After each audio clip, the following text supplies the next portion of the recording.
Why are you guys in my living room again? Now that I think about it, the sun, we're told, is a big gaseous ball burning in space in a vacuum.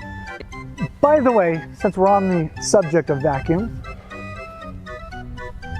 fire, the element by which the sun exerts its energy, and I don't care if it's nuclear fission or what, it's still fire, needs what element, folks, in order to continue to burn? Oxygen.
We're living on a disk, floating through space, with a tiny sun.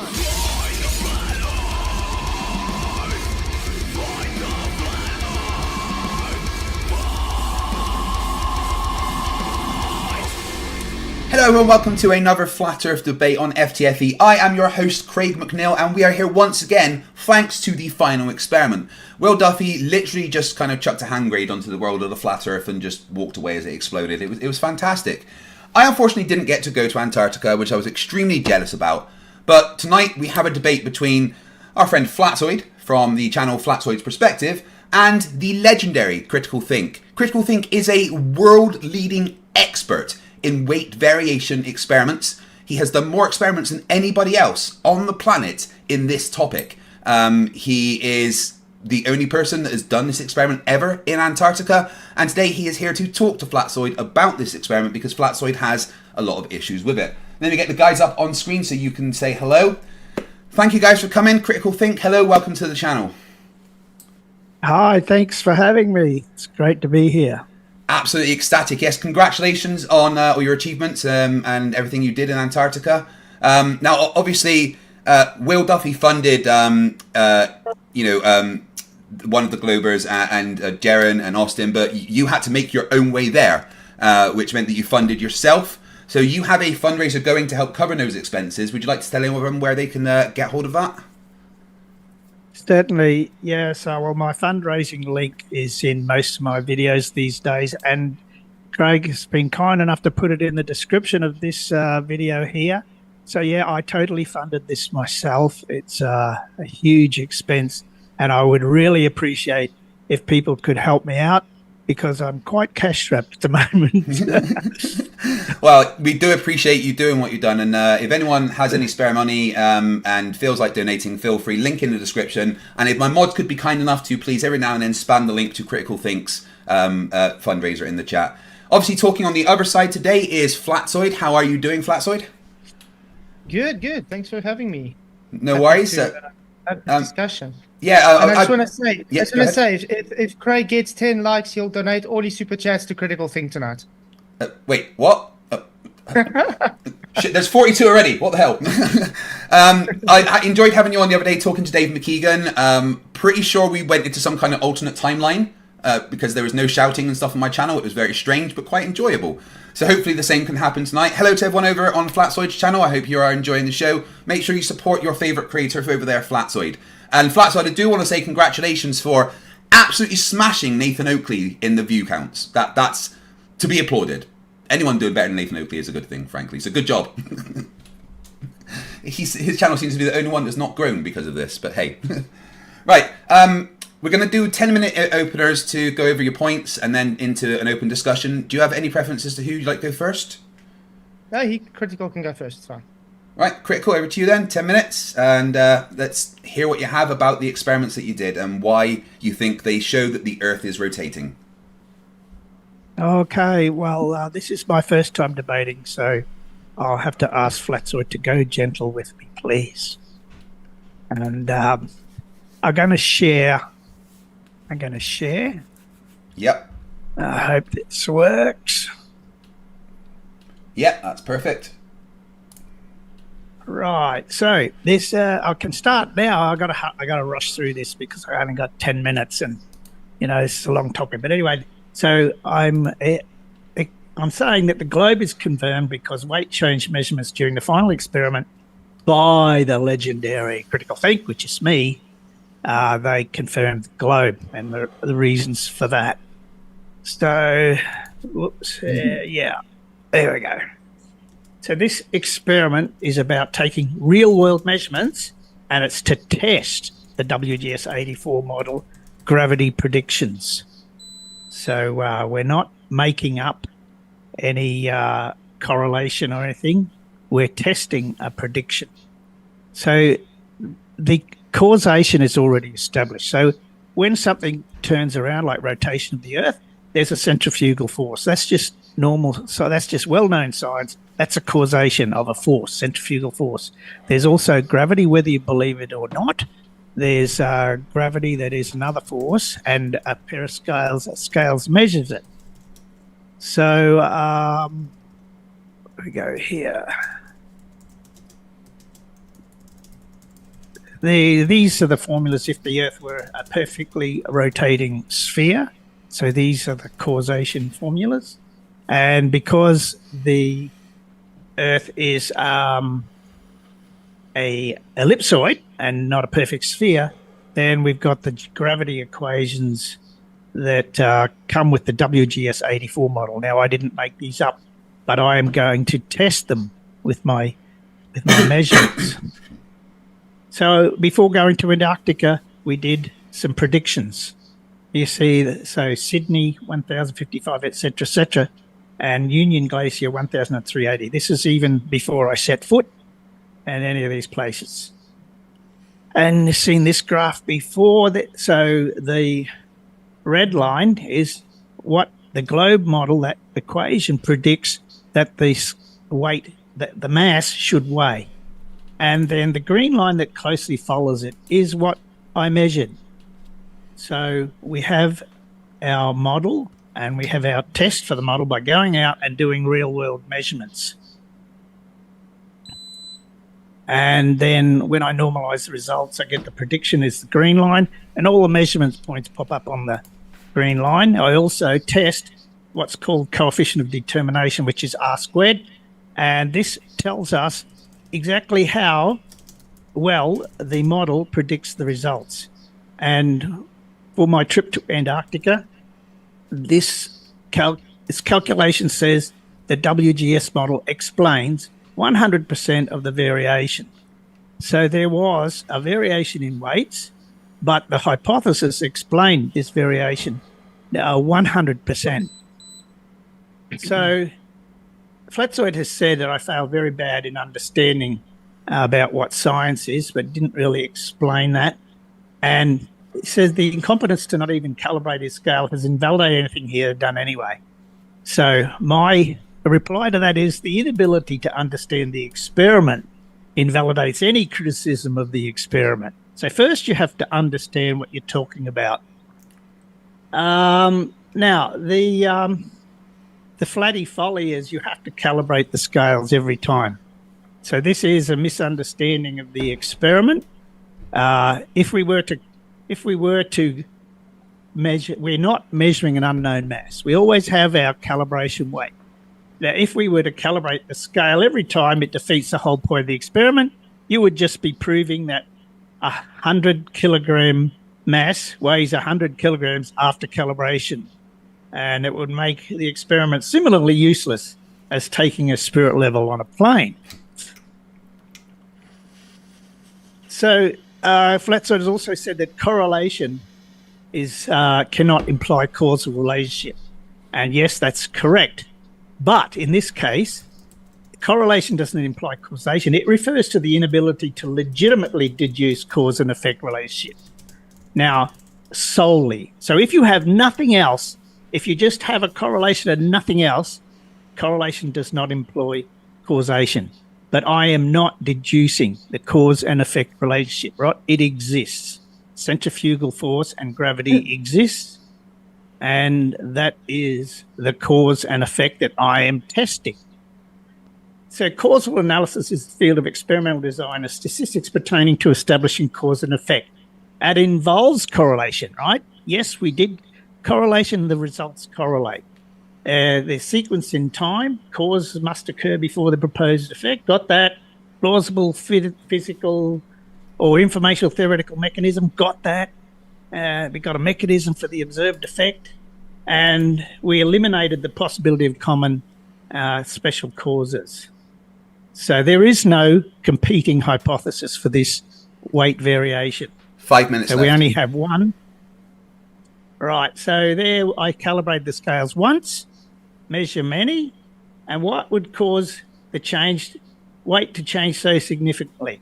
And by calculation and experiment, temperature, air pressure, humidity, buoyancy, and magnetism, these have been eliminated because these effects are small. And so Flatzoid did his experiment, and he has to tell, why is that 17.5 grams there already? Never mind. But so he got a zero. These scales are meant to weigh kilograms, and he's weighing something worth 20 grams. And he thinks after he's moved the scale a little bit that a 0.1 gram is somehow significant. But this is the question I got for Flatzoid. What does this D equals 0.1 G mean? And then this is from one of my scales. What does this E10D mean? So you should know these answers. And my other question is, what is the flat Earth explanation for this? Before travelling to Union Glacier, I predicted what the weight should be at various locations. Why were the actual weights measured to be with a few hundredths of a gram of these predictions? Okay, we can leave it at that. I've got to unshare somehow. I can stop sharing for you, that's fine. Okay.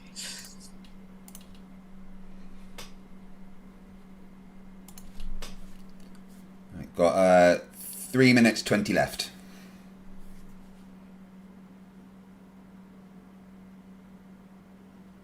Right. I am pretty much done with that presentation. I must have rushed through it. Okay, but, awesome. Right, I'll stop your time there.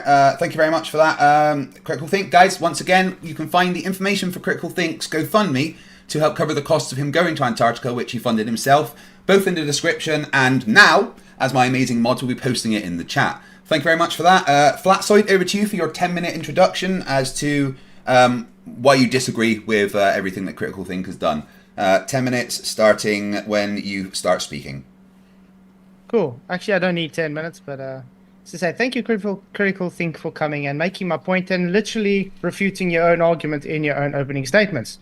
You started off with saying you have correlation, not causation, so that already makes it not scientific because scientific method strictly is about the causation for the effect observed. You didn't observe an effect, you made a correlation-based faux pas when saying I don't need to calibrate it.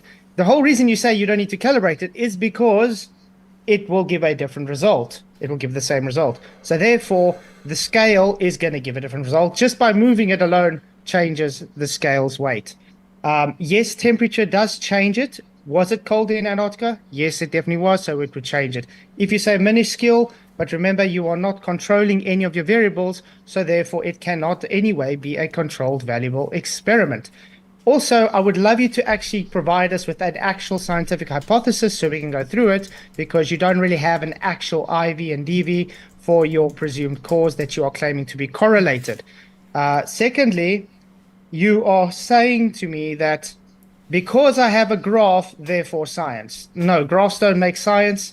Graphs are just based on data that come after experimentation. You didn't make an experiment, and mine was not an experiment. It was a demonstration to show you that you didn't understand how load scales work. And yes, mine works on grams because I use it for paint mixing, which has to be very accurate within 0.01 grams. The E is just to denote to the 10 grams. So if it gives E to 10, then you have a very fine scale. So you have a very fine scale indeed, sir. Would be great if you actually calibrated it like you would, because that means it's very sensitive to movement as well. Remember, you placed it onto an airplane with a lot of turbulence. That load cell did move out of place, and it would give a contemporary of a change in the scale. And I just think you don't understand the main basics between correlation and causation, and you don't understand that if you are using science, you have to have strict guidelines and you have to have actual control variables that you couldn't keep to. So that would be incompetency. So yeah, that's my opening statement. Okay, well, you still had 7 minutes and 45 left. I guess I'll stop that there, and we can just go into a back and forth. Guys, we'll let them go for as long as they're comfortable with back and forth. I have a hard stop by midnight because, I'm a massive nerd. And on Fridays, you can catch me over on Top Hats Off, doing my Star Trek roleplay, where I play Commander Terrence Shelby, Chief Engineer of the USS Lexington. We have only 4 episodes left of this campaign, and so far I've only destroyed 1 solar system, and then somehow got promoted. So catch that tonight at 1 a.m. on the Top Hats Off channel. But yeah, after the back and forth, we will read questions to the guys. Obviously, super chats take priority, but if you tag me or DM me on Discord or something, I will try and read those out as well. Right, guys, I hopefully won't need to get involved in moderating. You both seem to be reasonable people. I know, I'm calling Flatzoid reasonable. What the hell's going on? But yeah, like I said, I've got a hard stop at midnight, but you guys can go for as long as you like up until that point. I know it's very, very early there for Critical Think, and it's starting to get late for you there, Keith. So, over to you guys, and just have fun. Okay, I got a question. So, Flatzoid said there was no independent variable. What makes you think that? Well, let's first set up your hypothesis. What is your hypothesis? I've shown my hypothesis again today, and it's on every video, that centrifugal force and gravity will cause a change in weight, because the gravity and centrifugal force will vary over various parts of the globe that we can predict. So that's the hypothesis. So how did you vary centrifugal force? Go to a different location. Location isn't centrifugal force. That's how I varied it, because it is different at different locations. That's again correlation, not causation. That's my whole point. You are claiming that centrifugal force, which you're trying to prove, by the way, centrifugal force. Correct? I am verifying the WGS84 model. WGS84 model is an ellipsoidal model that's got nothing to do with centrifugal force. Now, I'm asking you... That's not correct. That is correct. It's an ellipsoidal model. No. The WGS84 it's not correct. The WGS84 is simply an ellipsoidal model that they use for surveying. You can later on expound on that to say you can make correlations with centrifugal force based on that, but you still haven't even shown the WGS84 to be a proper model in the first place, because surveying measures the Earth flat anyway. But my point is, you claiming centrifugal force is the cause for the effect. Is that correct? No, that's not the sole cause. It's the gravity variation because of the ellipsoid shape of the Earth. And you are not correct about the WGS84 model. It does take into account centrifugal force, because that formula is for the net gravity, which is the gravity minus centrifugal. So that's so you are incorrect about WGS84 model. Where does the WGS84 model come from? There's a bunch of smart people, much smarter than you or I, have come. I test the model, right? I say Well, okay, these smart guys have come up with a WGS84 model. I want to check if it's true or not. Let me see. Oh, this WGS84 model predicts this. Well, I know I can go out and measure these weights and I can determine for myself, does this WGS84 model accurately predict what should happen? And lo and behold, it does. It does, down to the few hundredths of a gram. So, Yeah, but did you calibrate the scales? yes, of course I did. I calibrated them once, measured many. And you talked about flying on the aeroplane disturbing the scales. That's a great in theory, but you've never tested it, and I have. I've flown all over the place with those scales, and when I come back home, the scales, lo and behold, they measure exactly at the point of calibration the exact same weight. So flying everywhere does not disturb the scales. You know what a load cell is in a scale? Who cares? I care because you're using a load scale, so you should know what a load scale does. Do you know how a load scale works? Yes, it's got a torsion measurement in it, but who cares? I care because you are claiming science, so therefore it's under very strict guidelines. As soon as you move a scale, it takes the calibration out. No, it does not. I Yes, it told you. does. I told you, right? I flew with these scales to various locations, including Antarctica, come back again home, and the calibration was still intact. How often do you calibrate your scales?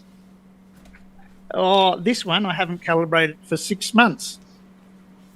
You know, I calibrate my scale every 2 months.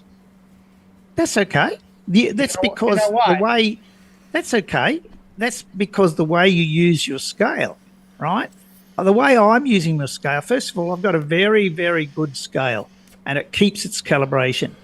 Now, I used to calibrate every trip, but I only I wanted to see how long I can go without calibrating the scale, and I test the calibration by weighing my test mass at the location that I calibrated it, and it holds calibration. Okay, according to Ariane scales, anytime that a scale is moved, most scale manufacturers will suggest that the unit be recalibrated. Weighing readings fluctuating, there may be best times that you place an item scale performing the weight. Yes, moving a calibrated scale can take it out of calibration. The scale is calibrated to a specific location. And moving it can damage the load cell or throw it off its calibration. So, did you calibrate it in that location at Antarctica?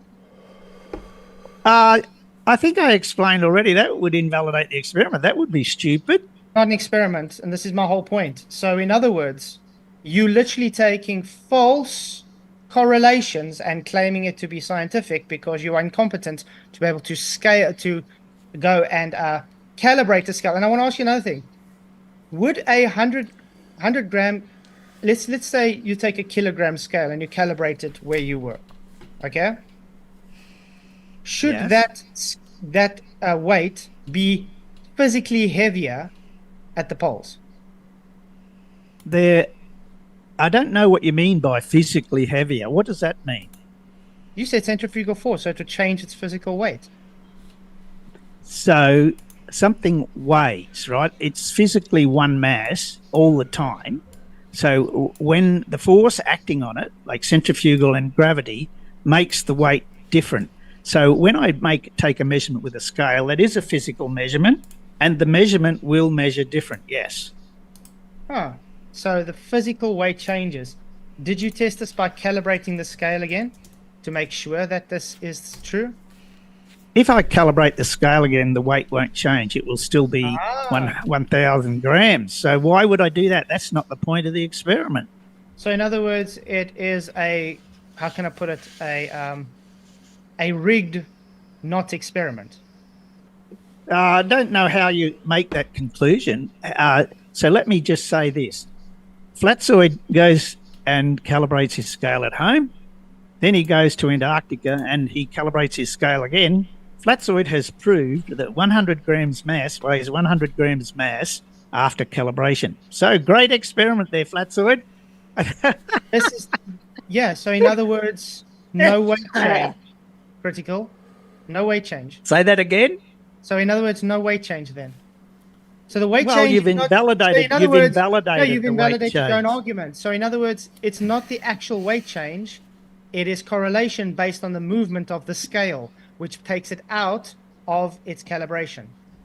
So why can you tell me why do you need to calibrate a scale when you move to a different location? I told you, because it takes it Tell out me. of total, because it No. What is the physical reason? What are the factors that would determine that your scale would weigh differently? temperature, movement, if it's out of balance. So let's say I don't calibrate my scale like I did, and I go to Antarctica and it weighs 1,003.80 grams. It's a 3.8 grams difference. What do you say makes that difference? 3.8 grams. Could have been the weather. It's very cold. Okay. Have you got any experiments or proof or calculation or anything at all that would lead you to make this conclusion? Any experiments, measurements, calculations? I did a demonstration a few years ago where I took a bottle on a scale and I heated it up and the weight changed. How much did it change by? A few grams. I want to see that experiment. It's not an experiment. That's what I'm saying. You don't understand what an experiment is. The point is, are you even in your opening, you literally said temperature changes the weight, correct? That's great. Can I ask you a question then to do with that? So based on this, if you're in Antarctica, was it colder in Antarctica? Yes. So what would you expect the temperature to do to the weight? What would you expect? How much weight would you expect with that temperature, and in which direction? What was the temperature? Inside the tent, it was, I don't know, I didn't measure it, would be about 20 degrees. 20 degrees. Yeah. So in other words, doesn't science have a very rigorous thing? You have to have a controlled environment. Was your environment controlled? Yes. Yes, you just told me you don't know that. You just told me you don't know the temperature. No, I don't. But I tell you this, right? I've done experiments before where I measured the temperature each time. I've verified that the temperature has little effect, right? So there's no point in taking measurements of the temperature. It doesn't change anything. I've done that experiment. I've done that control. I've done it all. I don't need to do it again. So temperature changes it, yet you just ignore it. That is called okay. Let me ask you a question. Anything you just said. No. Let me ask you a question. I'm driving along the road in my car at 60 mile an hour, 100 kilometers an hour. A bug hits the windscreen. Does that change the speed of the car? That's a total false equivalence. We are talking about science. Can you answer the question or not answer the question? Does the bug change the speed of the car? The mass of the car is much more than the bug. It's not going to change anything because that's not science. It's a false equivalence. It's a red herring. So I'm going back to the actual argument. You claimed your variable. You don't have to account for a control because you say so. That makes. So you can tell me you have the equation for how many grams per degree centigrade. Can you give me that equation? I didn't say anything about having equation. The no. point Well, if you're wanting to make this inference, if you're wanting to make this claim, you need the evidence to back it up. The evidence needs to be degrees centigrade per gram. If you don't have that, then you can be quiet. Okay, now it's starting to get angry. Okay, so I'm going to tell you again. Do you know you had more than one independent variable at play there? That's what wasn't controlled. What are the independent variables that you are claiming? Temperature was claimed. The movement of the scale was one of them. The fact that you had magnetic anomalies there as well. You know there are. How did you account for the magnetic poles there? So I've already said I've already done all these measurements at prior time. The magnetic field doesn't have any effect. The temperature is. See, there's an error in the measurement. All of these things are below the measurement error threshold, so they can be ignored. So unless you can give me the degrees, how many grams per degree centigrade, how many grams per microtorr, unless you can give me these numbers, what you're saying is completely irrelevant. Can is your scale electric?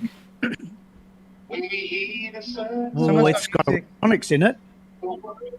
Someone's playing music. Where's that music coming from? Yeah. Okay, sorry. Okay, but I'm saying, is your scale electronic? Yeah. And does electronics go haywire thanks to magnetic field? Not necessarily, no. So you say that the electronics can't be altered by a magnetic field? The significance, like, there's no measurable effect. I've put a speaker. Do you know how many microtorrs a speaker would generate? I've put a speaker next to my scale, and it made no difference. So I think that trumps your just saying something where I've actually done the experiment and I've tested this, and there's no measurable effect. Just saying experiment doesn't make it an experiment. Now I'm going to tell you again. Did you account for any of these controls that you're claiming to just ignore?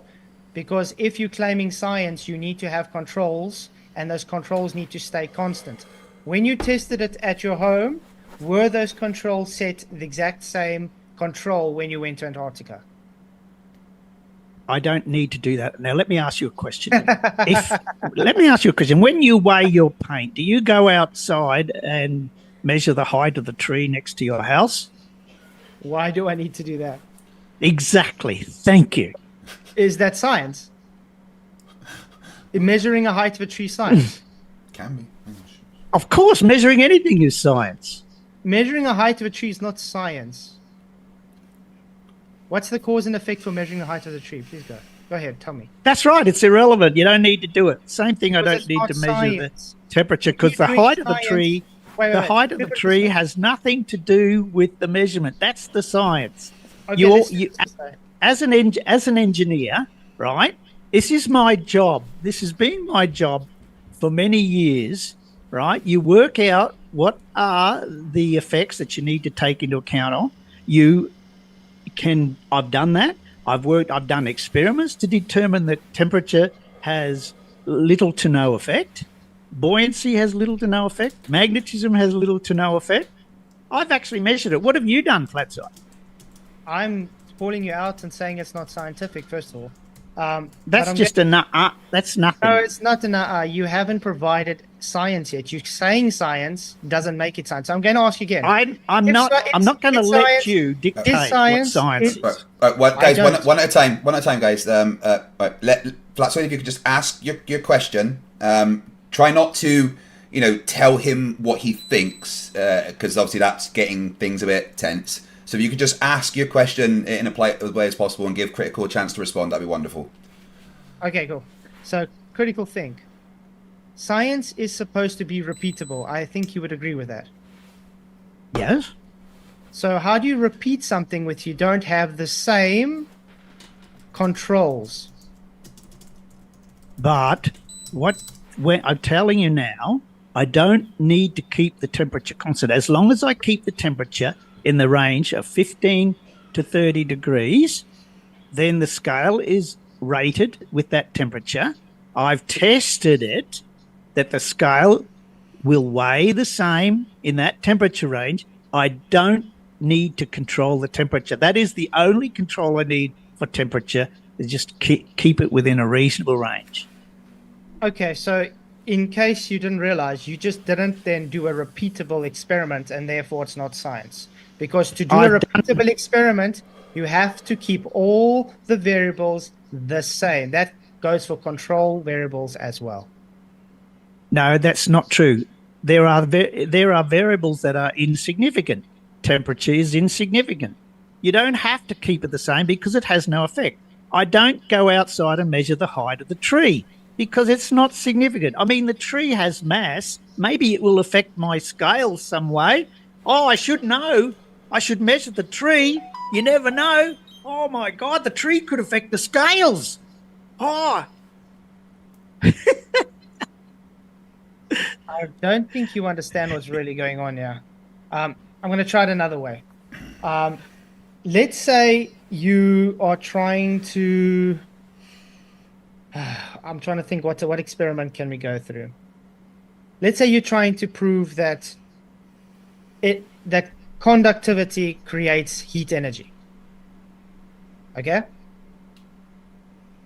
Now, you're going to do an experiment to do this, but now you don't have the same controls when you try and do it repeated.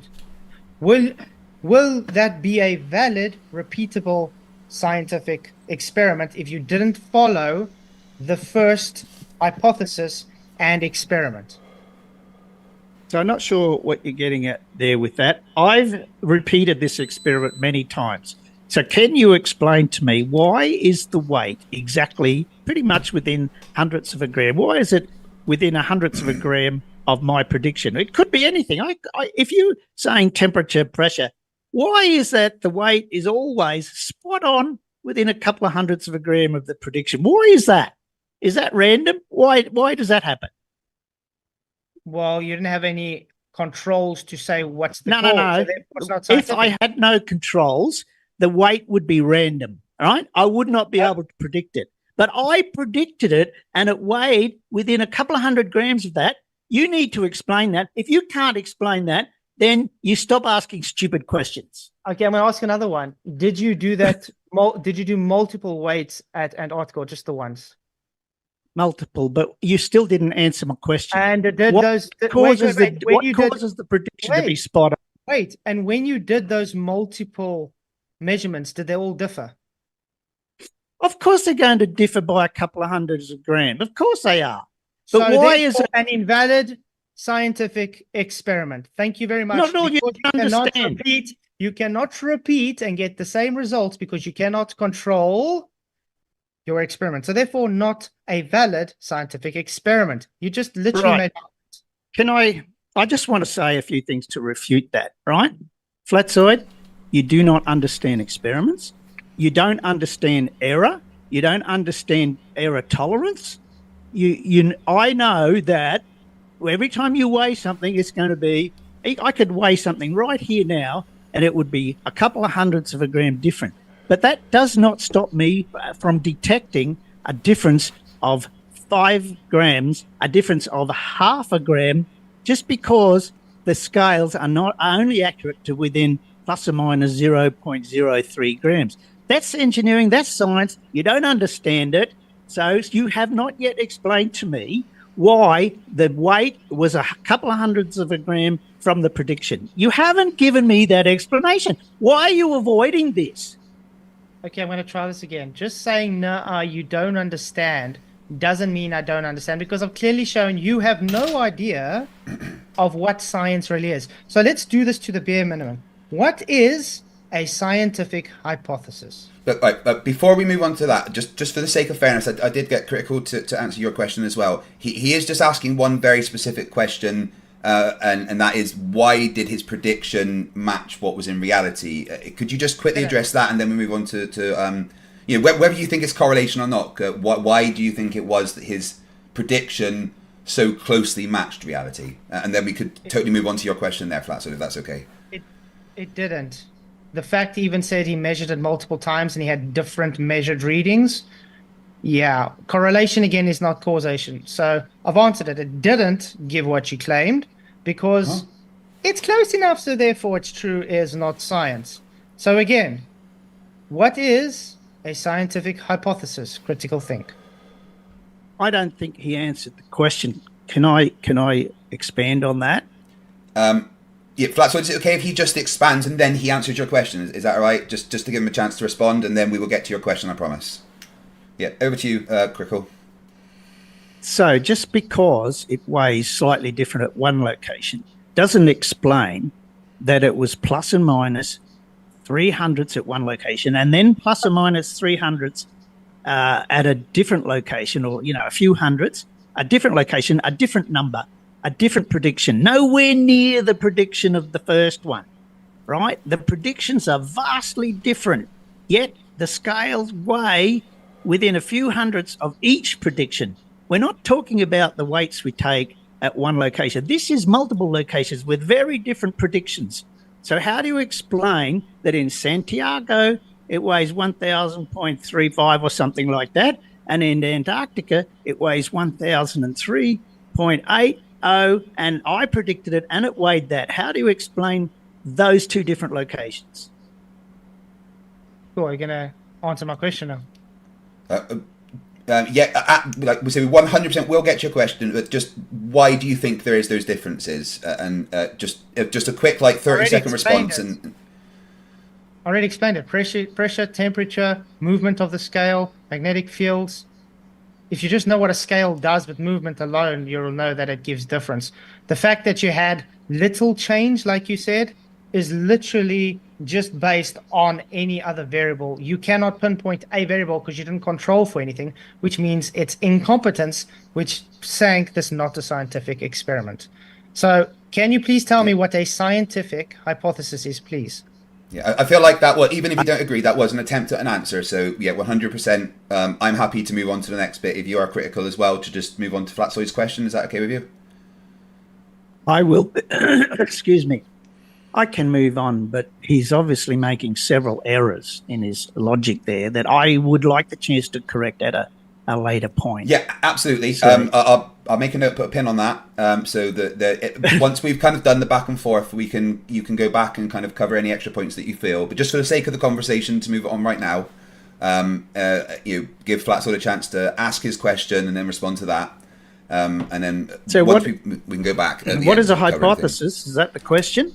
What's a scientific hypothesis? That is when you make a guess about what might be causing an observed physical phenomenon. Great. And in the hypothesis, what are the constituent variables? It depends on the hypothesis. Are you talking our specific example or what? Yeah, a scientific hypothesis. What are the constituent variables? It's not just any general. So it varies depending on what you're trying to hypothesize. So in my hypothesis here, the variables are their latitude and height above sea level. That's the variables. Okay, so the IV is latitude. No, there's two IVs, latitude and height above sea level. That's not, no, you can only have an independent variable because how would you know which is the cause? So you're able to have two independent variables. I'm sorry you don't know science. Okay, so how do you know what's the cause if you have more than one cause? Because you can make measurements that isolate each independent variable. Very easy. Okay, let's do it simply. What causes fire? Something burning. No, something burning is a product of fire. I said, what causes fire? It's a chemical reaction, generates heat. What's the point? Okay, so let me try and correct you something. When you make a hypothesis, this is why you have multiple hypotheses in a scientific experiment. That's why you have research, because they have already done hypothesis and experiment, which has either validated or invalidated the hypothesis. A hypothesis has a single independent variable because that is the presumed cause for the effect observed. So if you are presuming latitude is the change, you have to manipulate latitude. Great. If you're claiming height is the change, you have to manipulate height. But those are two separate hypotheses. They're not the same hypothesis. You can't have them on the same. You have to test them separately and you have to repeat them separately. You have to have the controls the same. So I'm going to ask you again. Can you give me your scientific hypothesis for what you're claiming? Already did. I'm not going to do it again. No, because because sorry if you can't understand. You're not giving a cause for an effect. You're not giving science. I've already given it many times. What are you going on about? Already given it. So it's not centrifugal force was the cause then? Why are you saying that? You obviously haven't been listening. You're not learning Flatzoid. I think you should listen more than you talk. You might actually learn something. Yeah, I think take your medicine. So you claimed latitude is the cause. Where's centrifugal force in latitude? No, latitude is not the cause. Latitude is an independent variable. That And is the listen, cause. That you're is an just IV. Right, let's not, try not to You're- overtalk, guys. That I know we like dumpster fires on the channel, but let's try and keep it as calm as possible, and give each other a chance to get their thoughts out completely. Critical, could you just take 30 seconds to clarify your thought there, and then Flatzoid can respond? clarify my thoughts about, all right, independent variables, right? I don't want Flatzoid to try to teach me about science, right? That's an insult. And this is the independent variable I said is latitude and height, because these two things will vary the weight. The cause is centrifugal force and gravity. Now, changing the latitude and changing the height will change the gravity and change the weight. There's nothing unscientific about that. Okay, first of all, the IV, the independent variable, is the presumed cause. You not knowing that already shows you don't know what you're talking about. And yeah, it should be embarrassing to know a flat earther has to literally, yeah, bang your head, has to literally teach a scientist or engineer what science is if you can't even get past what independent variable. By the way, if you're claiming latitude and height is independent variable, you can't claim gravity or centrifugal force because those are different independent variables. So in other words, you got 4 independent variables for one hypothesis, which is literally pseudoscience. It's correlation, and gravity has also not gone through the scientific method to be even shown to be used for this, and centrifugal force cannot be used because you're trying to prove it's due to centrifugal force. So the cause cannot be the observed phenomena and the cause. So again, we're going back. What is your independent variable? That is the cause. Well, hold on. He right, even if you don't agree, Flatzoid, he has answered your question multiple times. So there's no point asking the same thing. Okay, Even if you disagree. So how about this? Obviously, you disagree with his what he thinks about what the IVs and that are. But within the globe paradigm, what would you suggest the IV would be for the experiment? Would that be a good thing to talk about? Yeah, because it's not my claim. I'm not someone saying it's science, because I understand shape is not science, and correlation is definitely not scientific. Yes, you have correlation in statistics, but that comes after causation. Correlation comes after causation, mate. So all right then, we go back to what you said, that the weight differences were caused by density or temperature or something, right? So these random events, somehow they resulted in a measurement that matched exactly the prediction that the WGS 84 model predicted.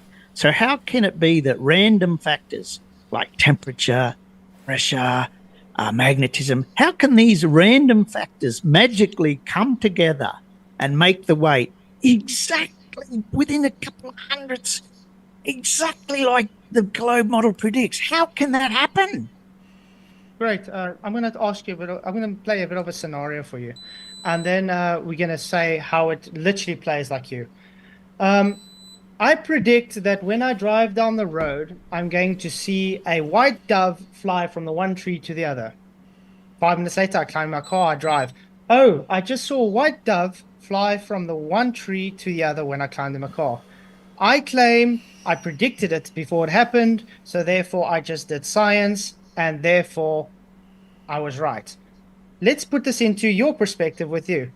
I claim weight change about this much when I go there. I don't control for any variables. Oh, look, it's more or less in the ballpark what I claimed, so therefore science.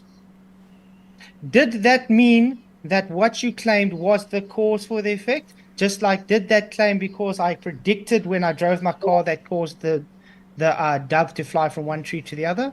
No, correlation is not causation. So in your scientific hypothesis, you are establishing the cause for the effect. And since you don't have a cause, you have multiple causes, and you're ignoring all the controls, you have no idea what actually caused the effect observed. You even stated yourself, measured multiple times in and out, and it gave different results. So therefore, your incompetence is showing you are reaching for straws to make it seem as if you have something, but you had absolutely nothing. Well, that's a lot of word salad there. So the thing is, right, clearly you have not understood anything I've talked about. You haven't even tried to understand it. I've explained everything in detail, and you're still not understanding measurement error. You're still not understanding prediction. So you haven't answered me. How can variations in buoyancy, temperature, and I've measured like 100 times, how can is it be that every single time these random factors that you say are random and no correlation exists, how come they correlate with the prediction? How come did the dove fly from one tree to the other? I didn't predict any dove flew anywhere. I done a predicted scientific. it. I Right. predicted that. Okay, you predicted for the things. for the sake of fairness, he has asked a very specific question. You, I just answered it. well, you kind of You don't said have to come to his something rescue else. every time he runs away. And Well, no, just no, says, I'm doing this. I think you agree, Flatzoid. I've been the same with both sides. I'm trying to just help both sides make sure that the conversation moves forward. And I'm just paying attention as to when a question is asked on one side and not really answered on the other. It's clear you don't agree with with what he's saying, but his specific question is, why do the correlations match the predictions? He's not saying that correlation is science or anything. He's just very specifically asking why he made these predictions, went there, and within the margin of errors matched the predictions. Could you just give a brief answer to that and then maybe move on to another subject, if that's okay? Well, thanks to him not using science, nobody will know that. So it's just, again, based on correlation. How did it correlate? How did that happen? Is this magic? You get 1,000 monkeys and 1,000 typewriters. Do you think they'll type the Encyclopedia Britannica sometime? That's what you're saying. The point is, you didn't use science. You didn't have an actual independent variable. No, the point is you haven't You didn't explained. manipulate your independent variable, and you ignored all the controls. So therefore, it's not repeatable. And now you have correlation-based errors, and now you're trying to tell me, well, then what caused it? That's not my burden to prove your incompetence shows different correlation. You didn't have science. It's not my problem. It's yours.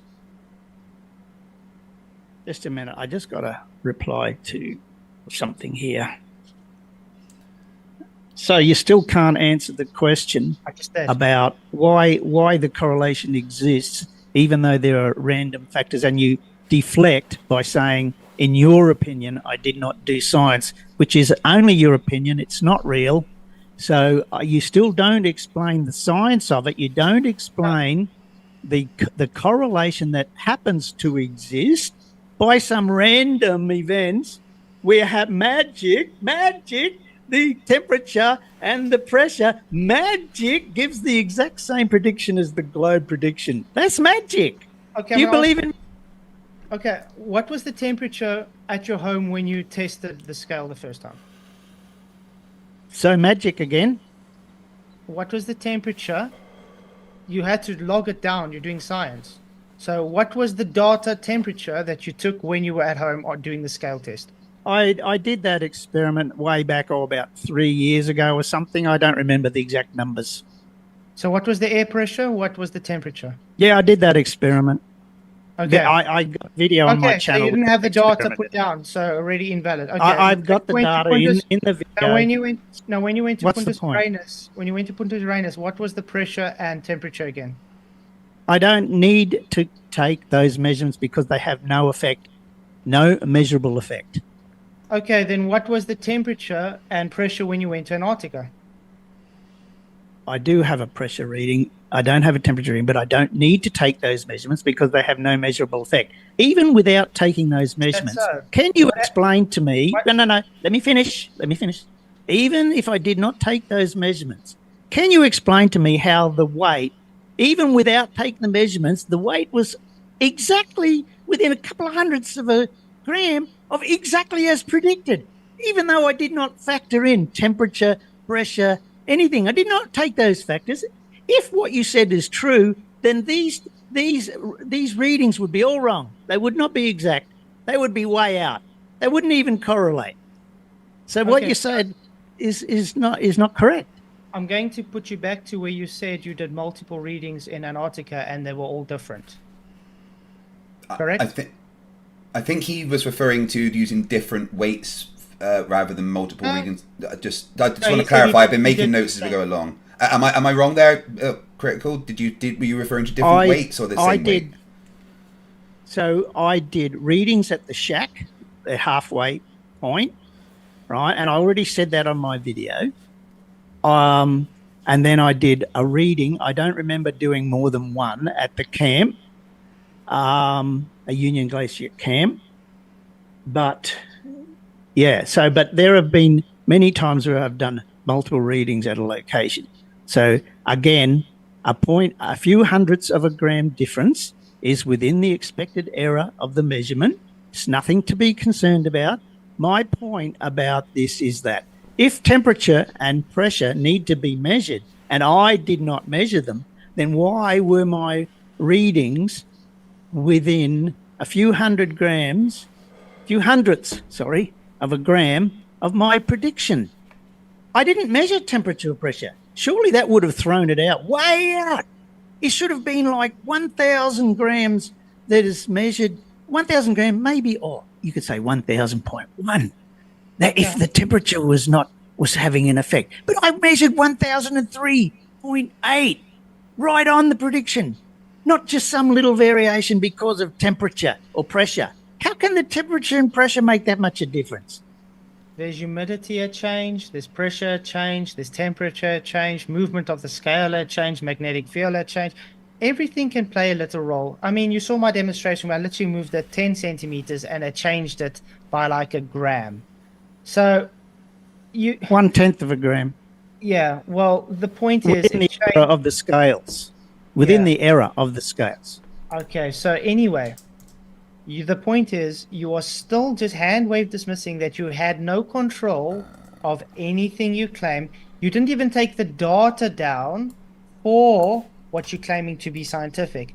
Therefore, it is not scientific from the conception till the demonstration, because it's not an experiment, till going home and you're claiming it is science. If you had to take this, and I actually urge you to do this, please take this to a scientific, reputable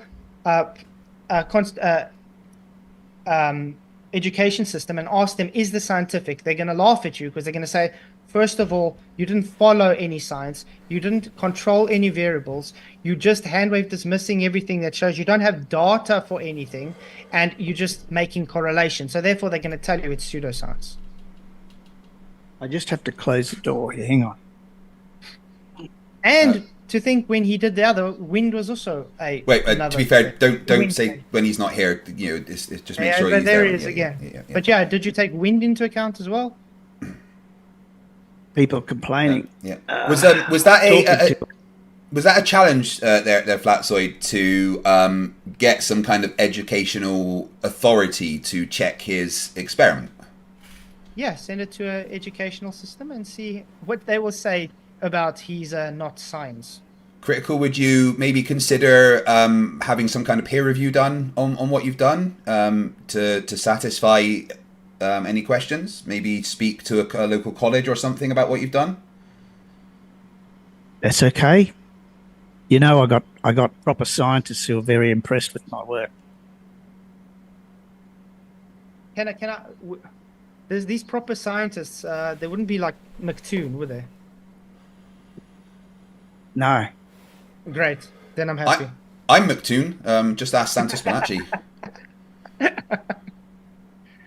So yeah, I think we've established this is beating a dead horse. He doesn't understand science, guys. No, we haven't established that. We've actually established that you don't understand my experiment still.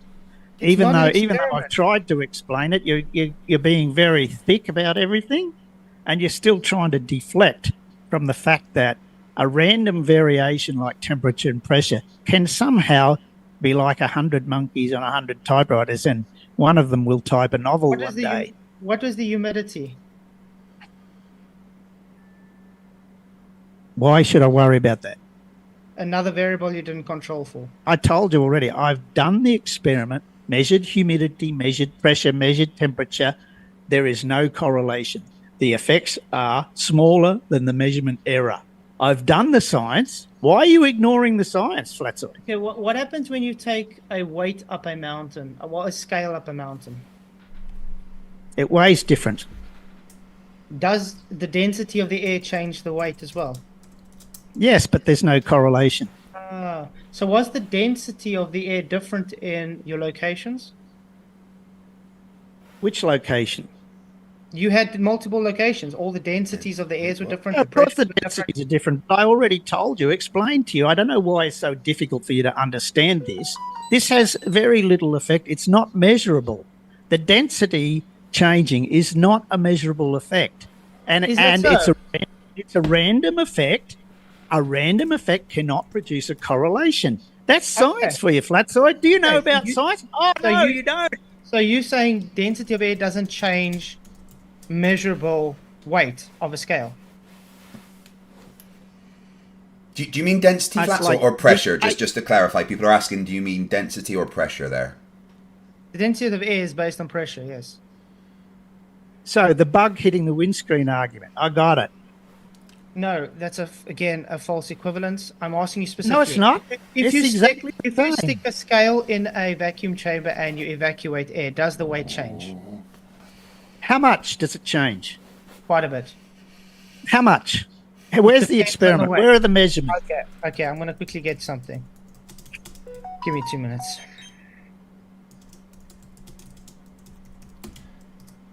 Whilst he's doing that, I will quickly do some housekeeping. Thank you guys for watching. Make sure you smash the like button and share the screen. Subscribe if you're not already, or I'll send Daniel Pratt to your house. Link to Critical Think's GoFundMe fundraising for his Antarctica trip is in the description. If my mods could please spam it right now in the chat. Also, February the 14th to the 16th, I will be in New Jersey, as on the 15th, I am debating Andrew Wilson at DebateCon. We're hosted by Modern Day Debates. Tickets are on sale now. Early bird prices until February the 15th, till February the 1st, sorry. VIP tickets get you dinner with the guests and signed badges from all the guests as well. So check it out on in the community post that I did a couple of days ago. Right, what did you have there, Flatzoid, for us? I'm sending you the link. I just want to go to timestamp 131. Right, give me 1 second to bring this up.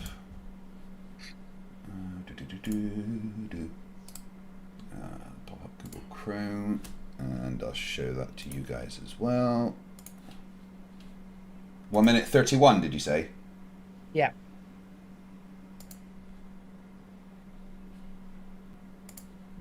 So he's starting off at 19.81 grams.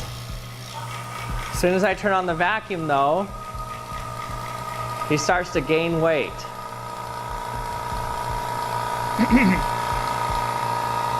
That's all we need to see. He's already weight. gained around 0.02 grams. So the pressure reduced by about 86%, and the weight went up by 0.12 of a gram. So did pressure make a difference with the weight?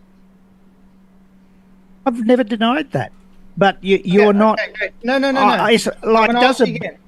slow down a I car? want to finish my point. I just want to finish my point. Never denied that.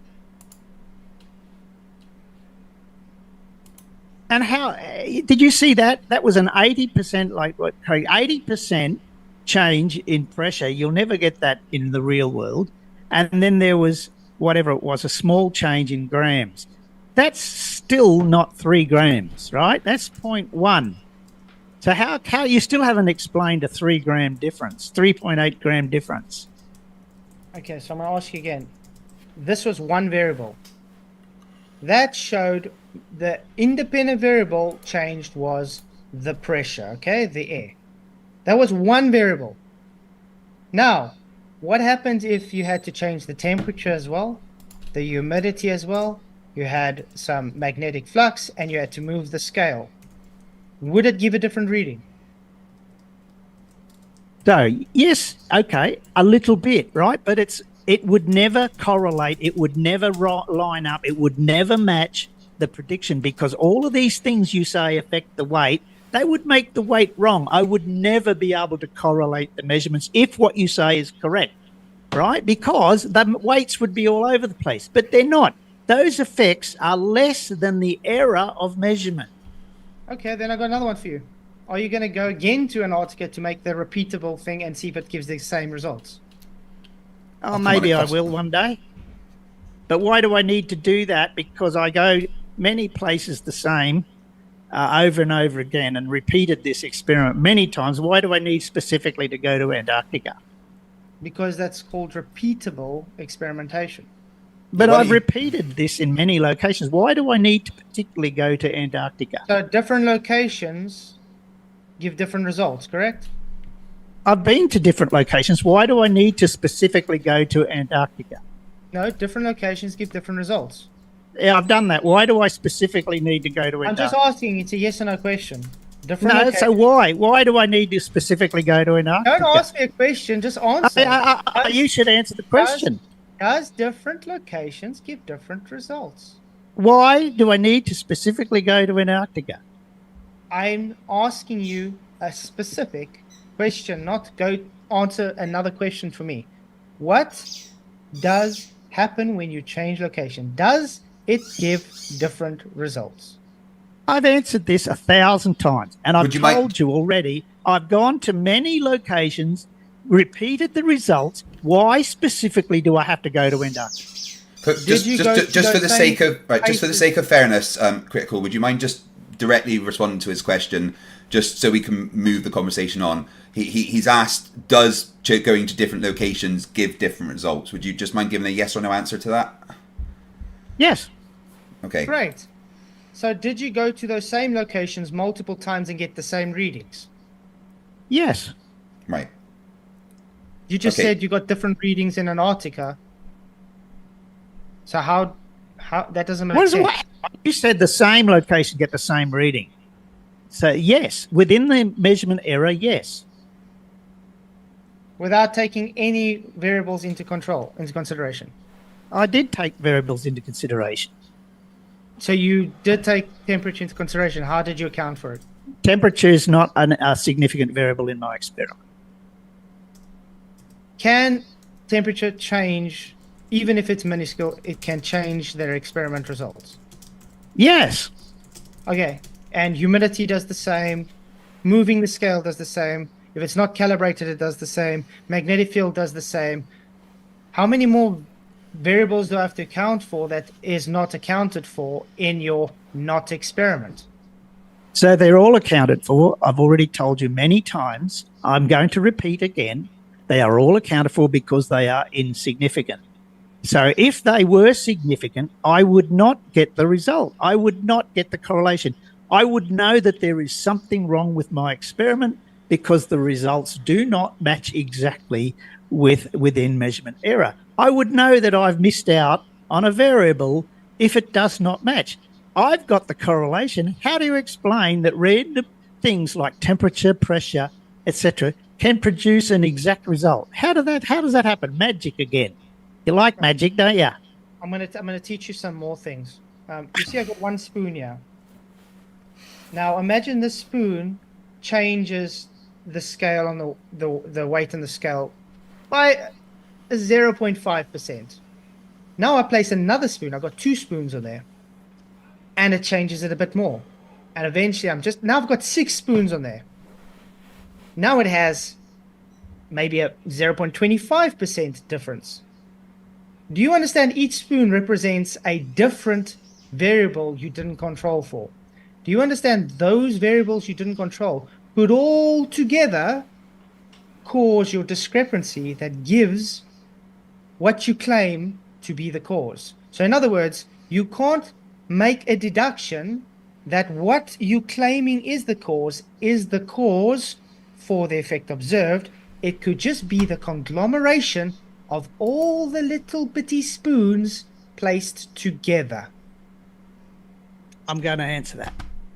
If what you're saying is true, then my measurements would not correlate with the prediction because all those little things, they would make the measurement invalid. They would make it wrong and it would not measure exactly the prediction. But somehow all the little things that you want to make up and everything, they all magically make the weight go to the exact point of the prediction. Oh my God, you really do believe in magic. Have you heard of Flatzoid before? What? Flatzoid. No, I don't know about that. It used to be the presumed cause for fire. Do you know why they presumed it to be the cause?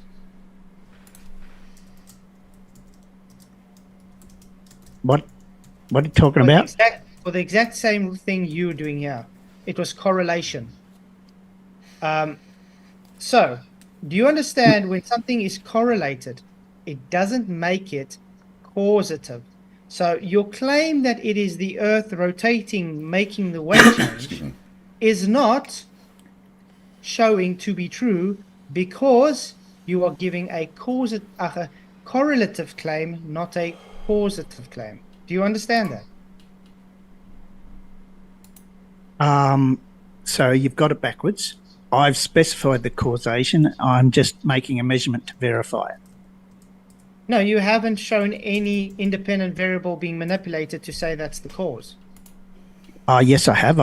I've manipulated latitude and height. So latitude and height caused weight change.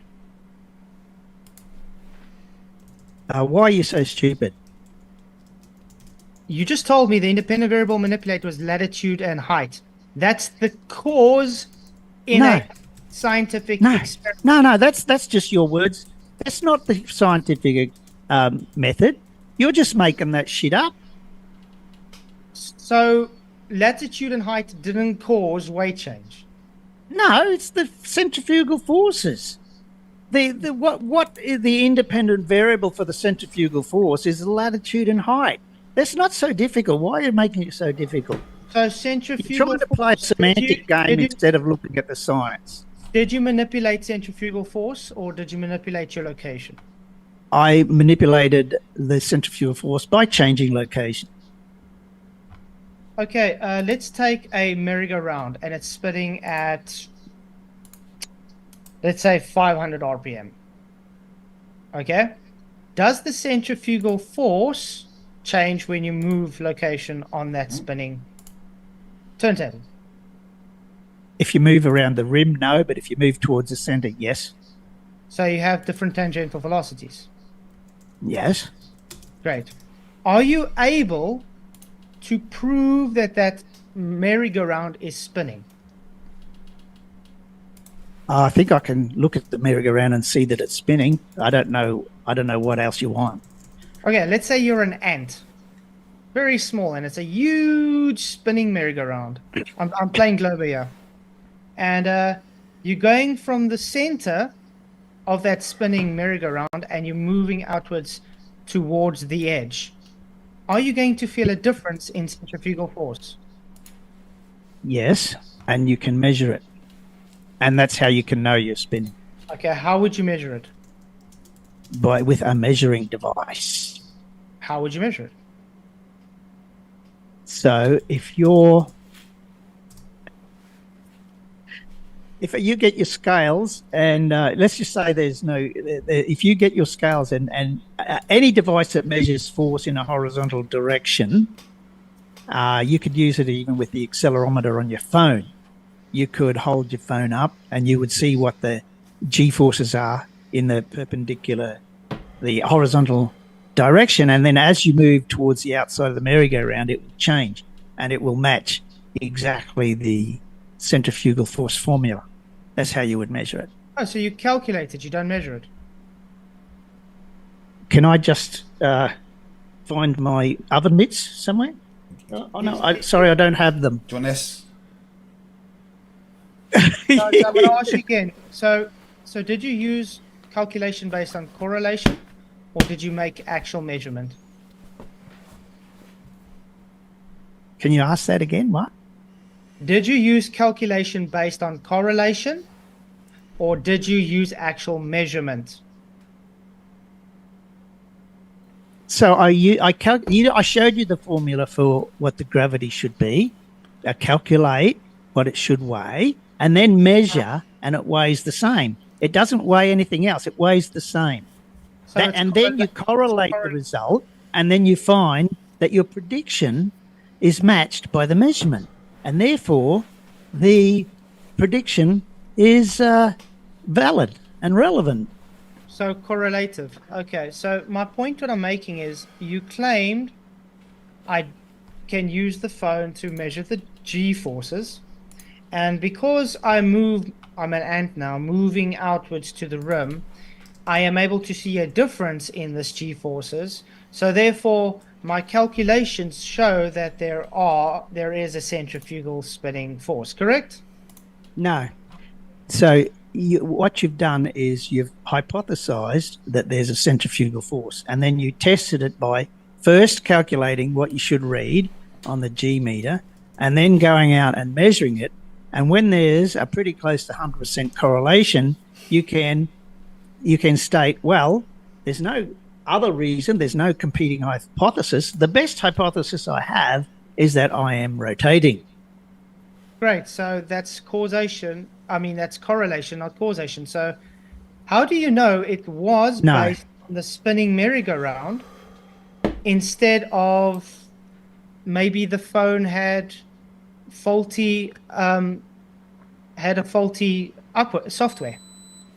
Because if the phone had faulty software, it would not correlate, right? No. Not correlate. The software was faulty because it gave different readings in different locations, and because you correlated those different locations to that reading, your correlation-based deduction was Earth moving.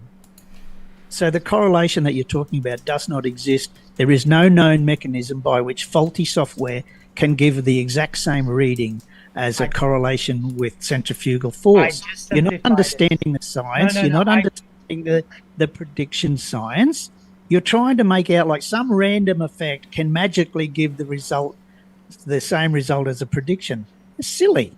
Okay, what I was doing was trying to make it as dumbed down as I can for you to understand that correlation does not make causation. Because you correlate different weights at different latitudes does not mean it is due to Earth's rotation.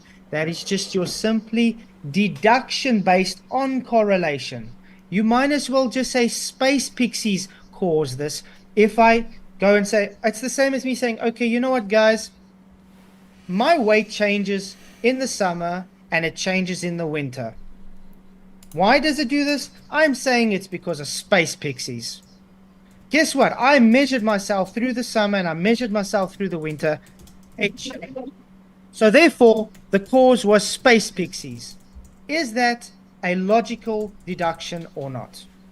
What you've just said is a complete load of rubbish, and it's and that's what your globe's based upon. That is your whole experiment. It's a false equivalence, because you like to use that word, false equivalence.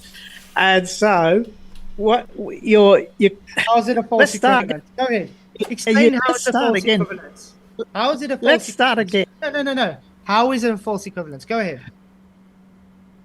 Okay, because you're going back to the argument again. If I measure something random, right, then something changes random.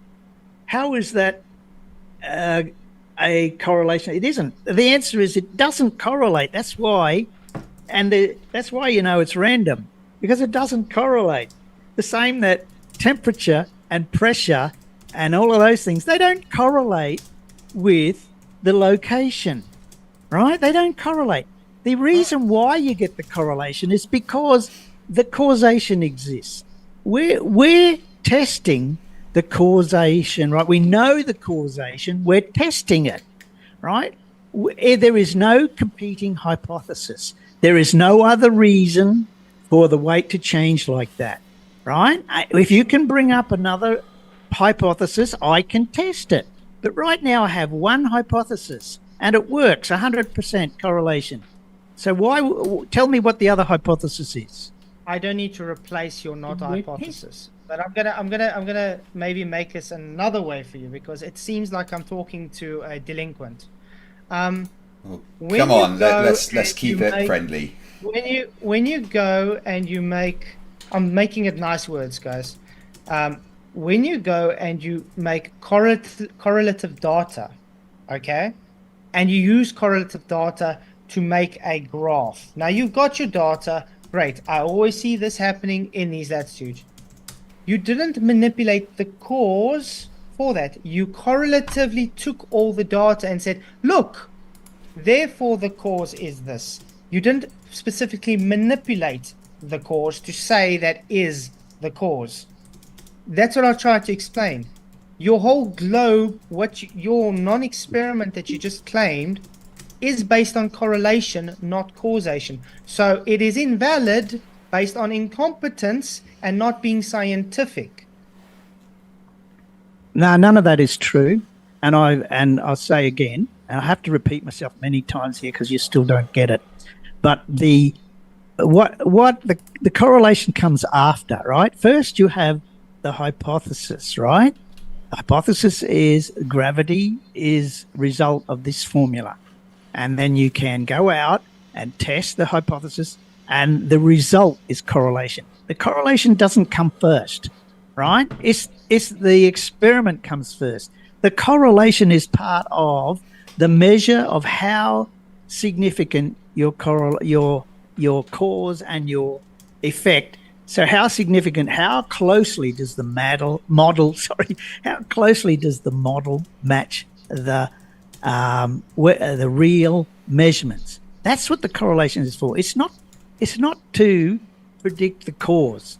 The cause is already known. There is no other hypothesis. You don't have a hypothesis for why the weight should match exactly what the globe model predicts. You don't have a hypothesis. You don't have a reason. You claim that is random effects, temperature, pressure can magically produce the same result as the prediction. So what have you got? What have you got other than what do you got? Is it always colder in higher elevations? Yeah, so what do you got? Okay, so it's always cold in high elevations. So therefore, gravity's different at high elevations, correct? That's not an inference that's correct. So correlation then. Because I go higher, it's colder, therefore gravity. So when you go to Antarctica, is Antarctica always colder than Australia? Yeah, so what's the point? Okay, so therefore when I go there, it's always colder, so therefore weight change. You understand that's correlation. Now, so why? Will colder temperatures always give a reading in a certain direction compared to hotter temperatures? No. No. Do you know what happens to gas when it gets heated up? Yes, it expands. So it's faster, yeah. So when it cools down, what happens? It gets more dense. So what's the point? So it slows down. So what happens with buoyancy in colder weather? So buoyancy would get more. The air would get more dense. Buoyancy would be stronger. So it would give a weight difference, correct? In the same vector. Yeah, the same as the bug hitting the windscreen, exactly the same. Okay, so the same vector difference. Now, do you ever see Antarctica hotter than Australia?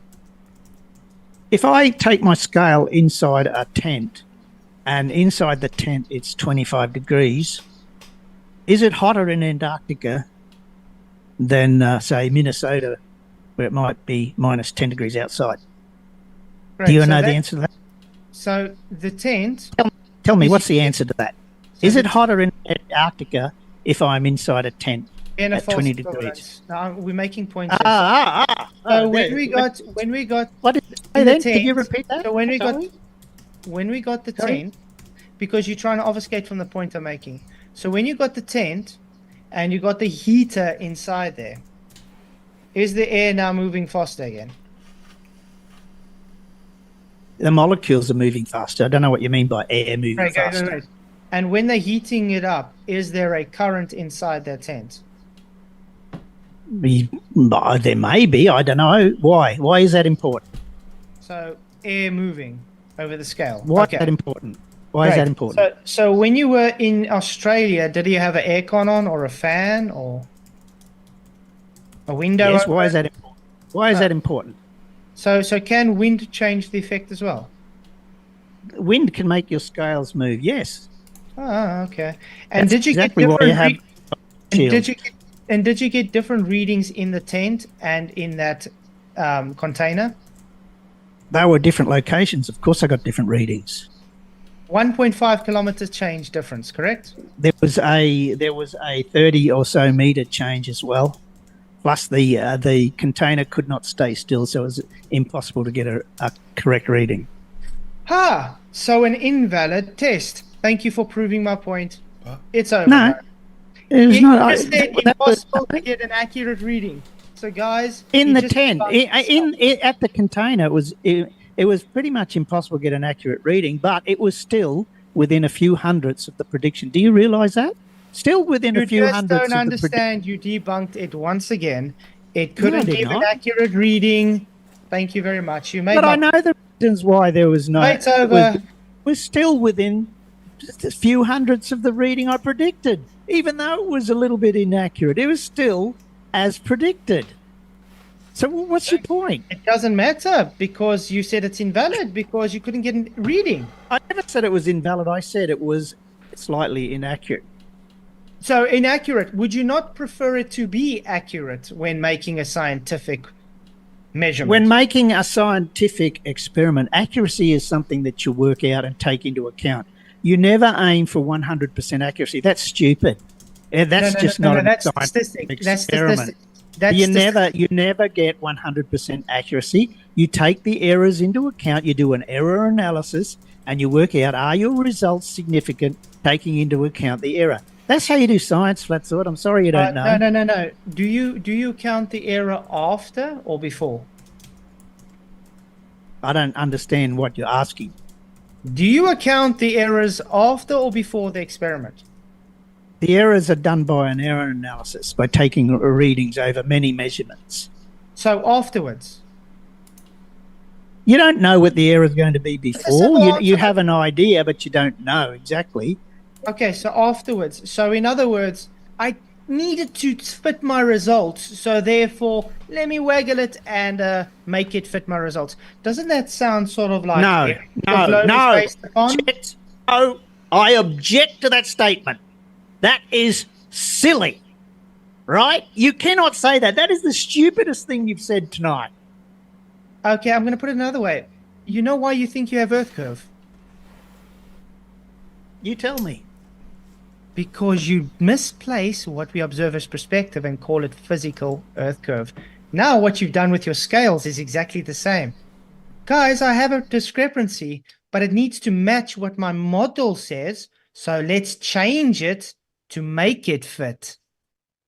That's ridiculous. Pseudoscience. That's pseudoscience. I don't know. I don't know where you're getting this from. This is so ridiculous. You need to start again because what you've just said is complete bollocks. Right? We're not changing anything. I measured. Do you know I measured the weight? How did I manipulate it? What you claim is I faked the results. That's what you're claiming, right? How did I fake the results? I said you correlated your results to work with your No. You said measurement. I made the results fit. How did I do that? You said you do the result analysis after the experiment. The error analysis. That is not making the results fit. I am objecting to what you're saying. You are completely incompetent. You don't know anything about science. And you just got the smug look on your face. Right? You need to explain. You know why I've got the smug look on my face? Because you're totally showing your ignorance to this whole thing. So I'm going to ask you again. Did you manipulate the data correlation after the experiment or before? I did not manipulate anything. What the hell are you talking about? So what was the error reports? What is your error analysis based on? The error is an analysis. It's not a manipulation. What does the error analysis tell you? It tells me that the error in the scales is somewhere around 0.03 standard deviation, or I can't remember the exact number. That means that the measurement is valid because the difference from location to location is far greater than the error. That's what it says. So in other words, let's just ignore all variables. Let's just say it's fine because it's close enough. Good, there we go. No, let's not ignore the variables. Let's take every variable into account. Let's make our measurements. Oh, look, they match the prediction. Oh, there must be some magical monkeys on typewriters somewhere, because obviously temperature and pressure did not take into account. So therefore, there's a magic monkey on the inside the scale, or doing something or something. Some magic happens in the scales that the result exactly matches the prediction. What magic is that, Flatzoid? Again, this is exactly what your globers always do. You have discrepancies, and therefore your error is based on correlation to your predicted model. So you make it fit your predictive model. Do you think you would have had the same readings, which was inaccurate, as you said, if you took all the variables into account, the controls? Can you repeat that? What was that again? If you took all the control variables into account, do you think you would have the same reading?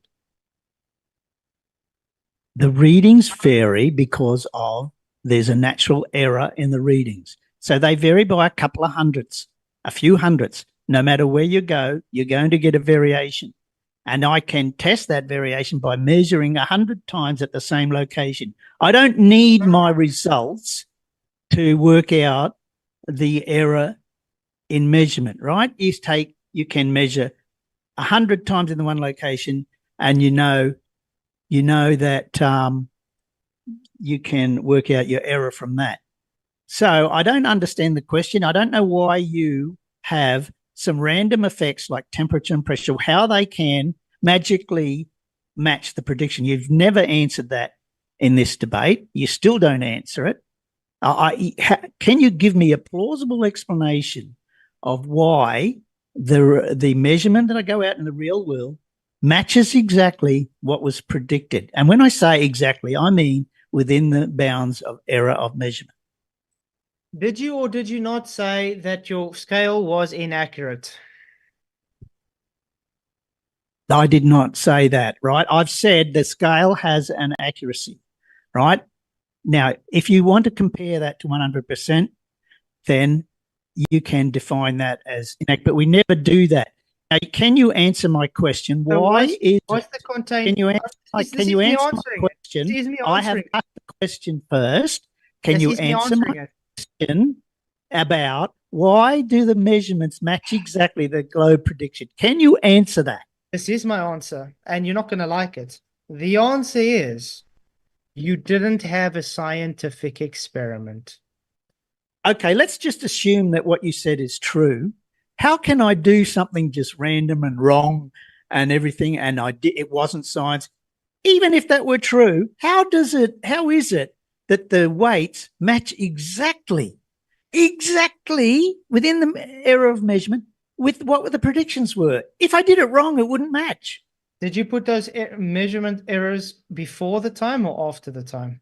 Can you answer? How does it match? You just said it matched within the No, how does it match? Can you answer? Told me, wait. You said it matched within. How could it match? I'm sorry, errors. I'm not going on any further until you answer my It question. Sorry, no my question. Match. You know why it didn't match? Question. I'm answering it, Craig. I'm sorry, you're not answering the question. Okay, so Craig's muted. Okay, anyway. Sorry, my bad. Right, I was trying to calm it down then so I could muted myself. That was silly. Right, yeah, let's bring it back down a second. Critical, could you just take 20 seconds to just clarify your question and you know, in as few words as possible, but try and make it succinct. And Flats, if you could just give a direct answer to his question and see where we can go from there, please. Okay? Yep. It's the same question.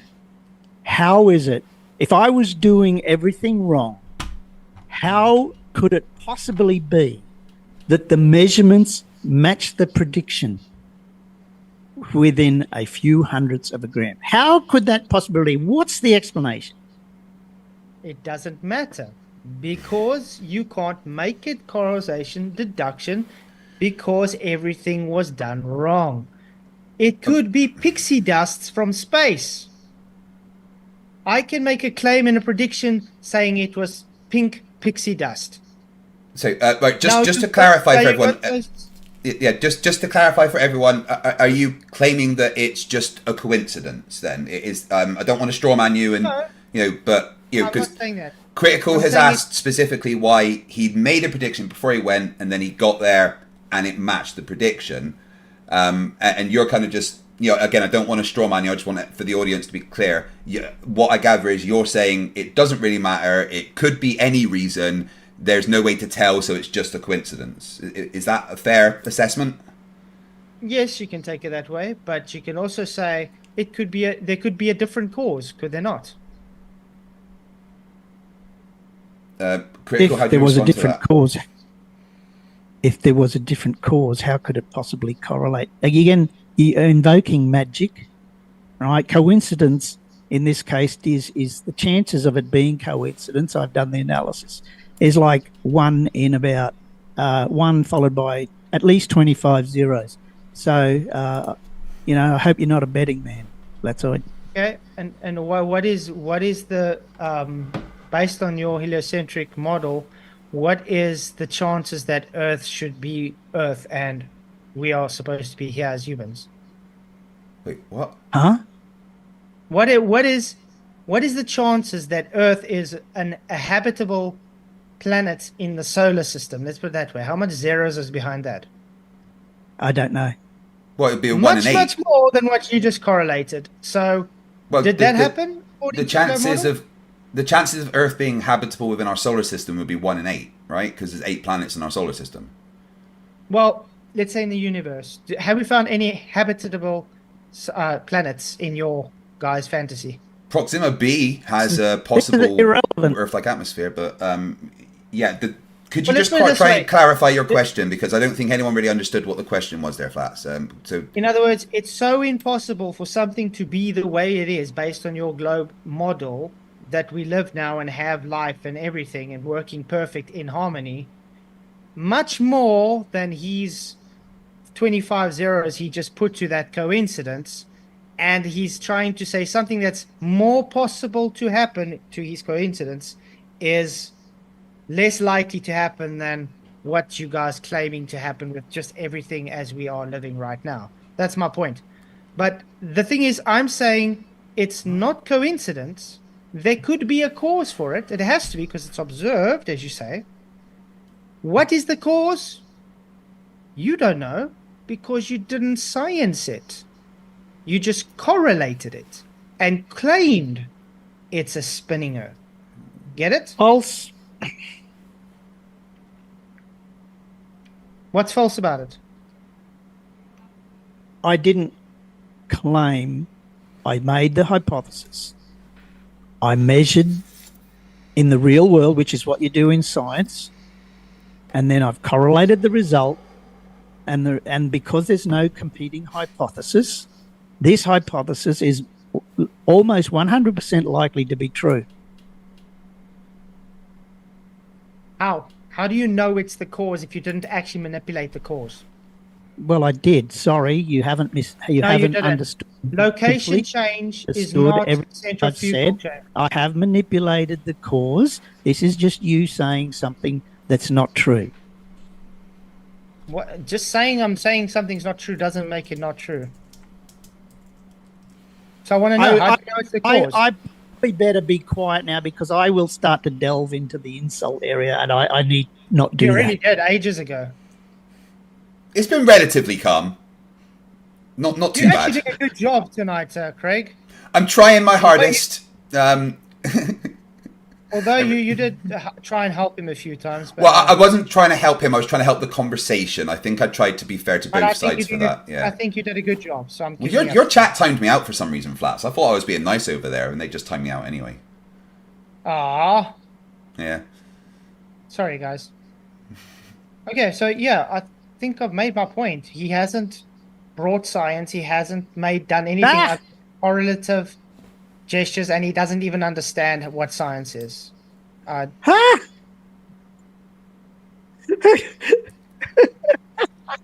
I'm sorry. And now he's losing his mind. Oh my God. Go to my It's so happy place. funny.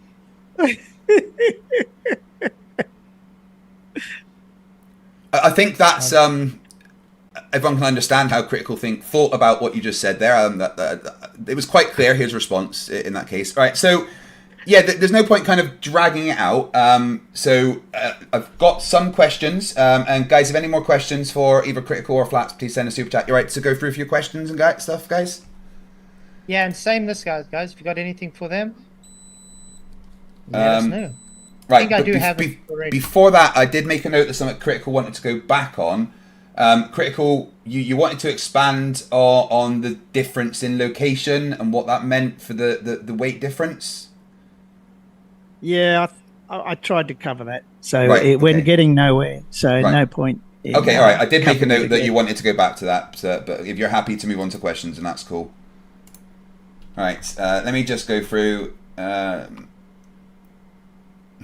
Signal Step $5 says this is way too early. My credit card hasn't paid off yet, and I think the last few went to Craig McToon. Check that, please. Just ask Santos Bonacci. I am MC Toon. Apparently, did you see that, Flats, by any chance? No, I haven't watched Yeah. it yet. I still Santos want to- I Bonacci just- demanded I a don't- debate. Because I don't watch Sanchez, it's going to be quite painful. Oh, it was painful. He demanded a debate with me. He sent me days worth of insulting emails because he thought I was MC Toon. And even though I told him that I wasn't MC Toon. And then he rage quit after 18 minutes when I pointed out he was on the run from the authorities. That was fun. Total Moves £2 said, you're using your own credit card, Sigma Step. Right, let me see if there's any questions for Flats here. Patrick Ninterman says, Flats, are you pretending to not understand the experiment, or do you just really not understand? Or maybe I do understand, and I've literally shown he has no idea what cause and effect is. Any response to that, Critical? Well, I'm sorry that Flatzoid doesn't understand science. Fair enough. Yeah, it says the guy that doesn't know what an IV is.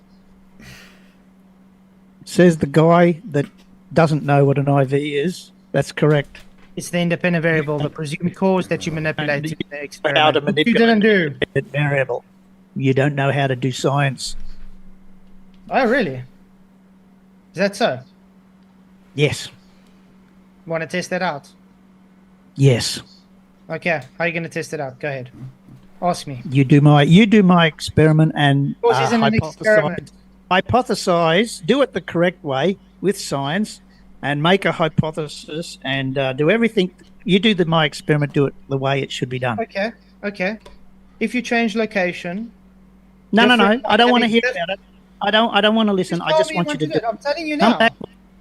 No, Come I back thought when you you- said you want to test me on this, so I'm going to do it for you now. Yeah, this is what the test is. You go and do the experiment. We observe do the different science. changes in weight when changing location, and the changes are due to multiple variables.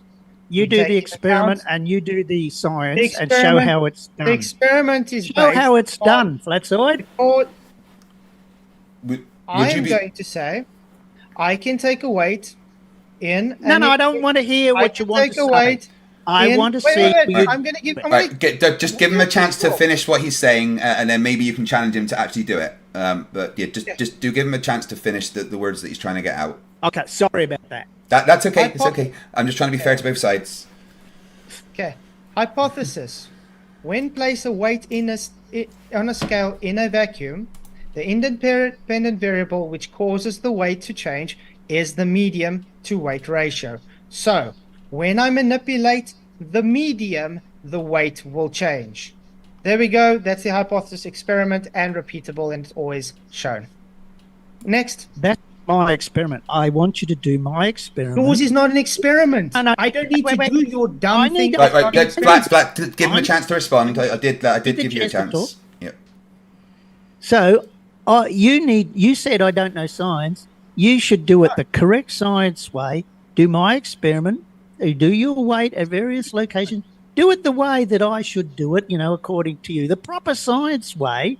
Go to various locations and do the experiment and let me see your analysis. Okay, I'm going to tell you again. What you did was not an experiment.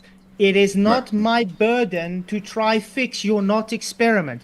You said I don't understand science, so I just gave you a scientific hypothesis and repeatable experiment that you can do yourself. You, on the other hand, have given correlations by ignoring fundamental things like temperature, pressure, wind, humidity, change of movement, everything, and just say, well, it's close enough, so therefore it's true.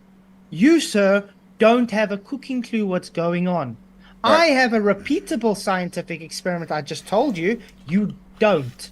So trying to reverse the burden onto me because you failed to do so doesn't work, man. Right, let's let just the final word on this point, then we'll move on to the next question, okay?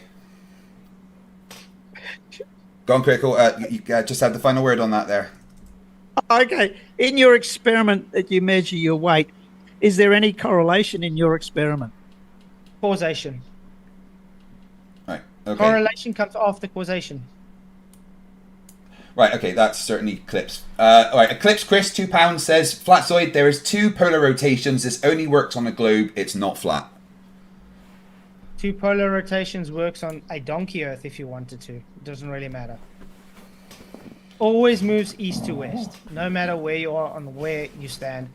The nice thing is we stand on a flat Earth and we observe these using elevation angles, which requires the Earth to be flat.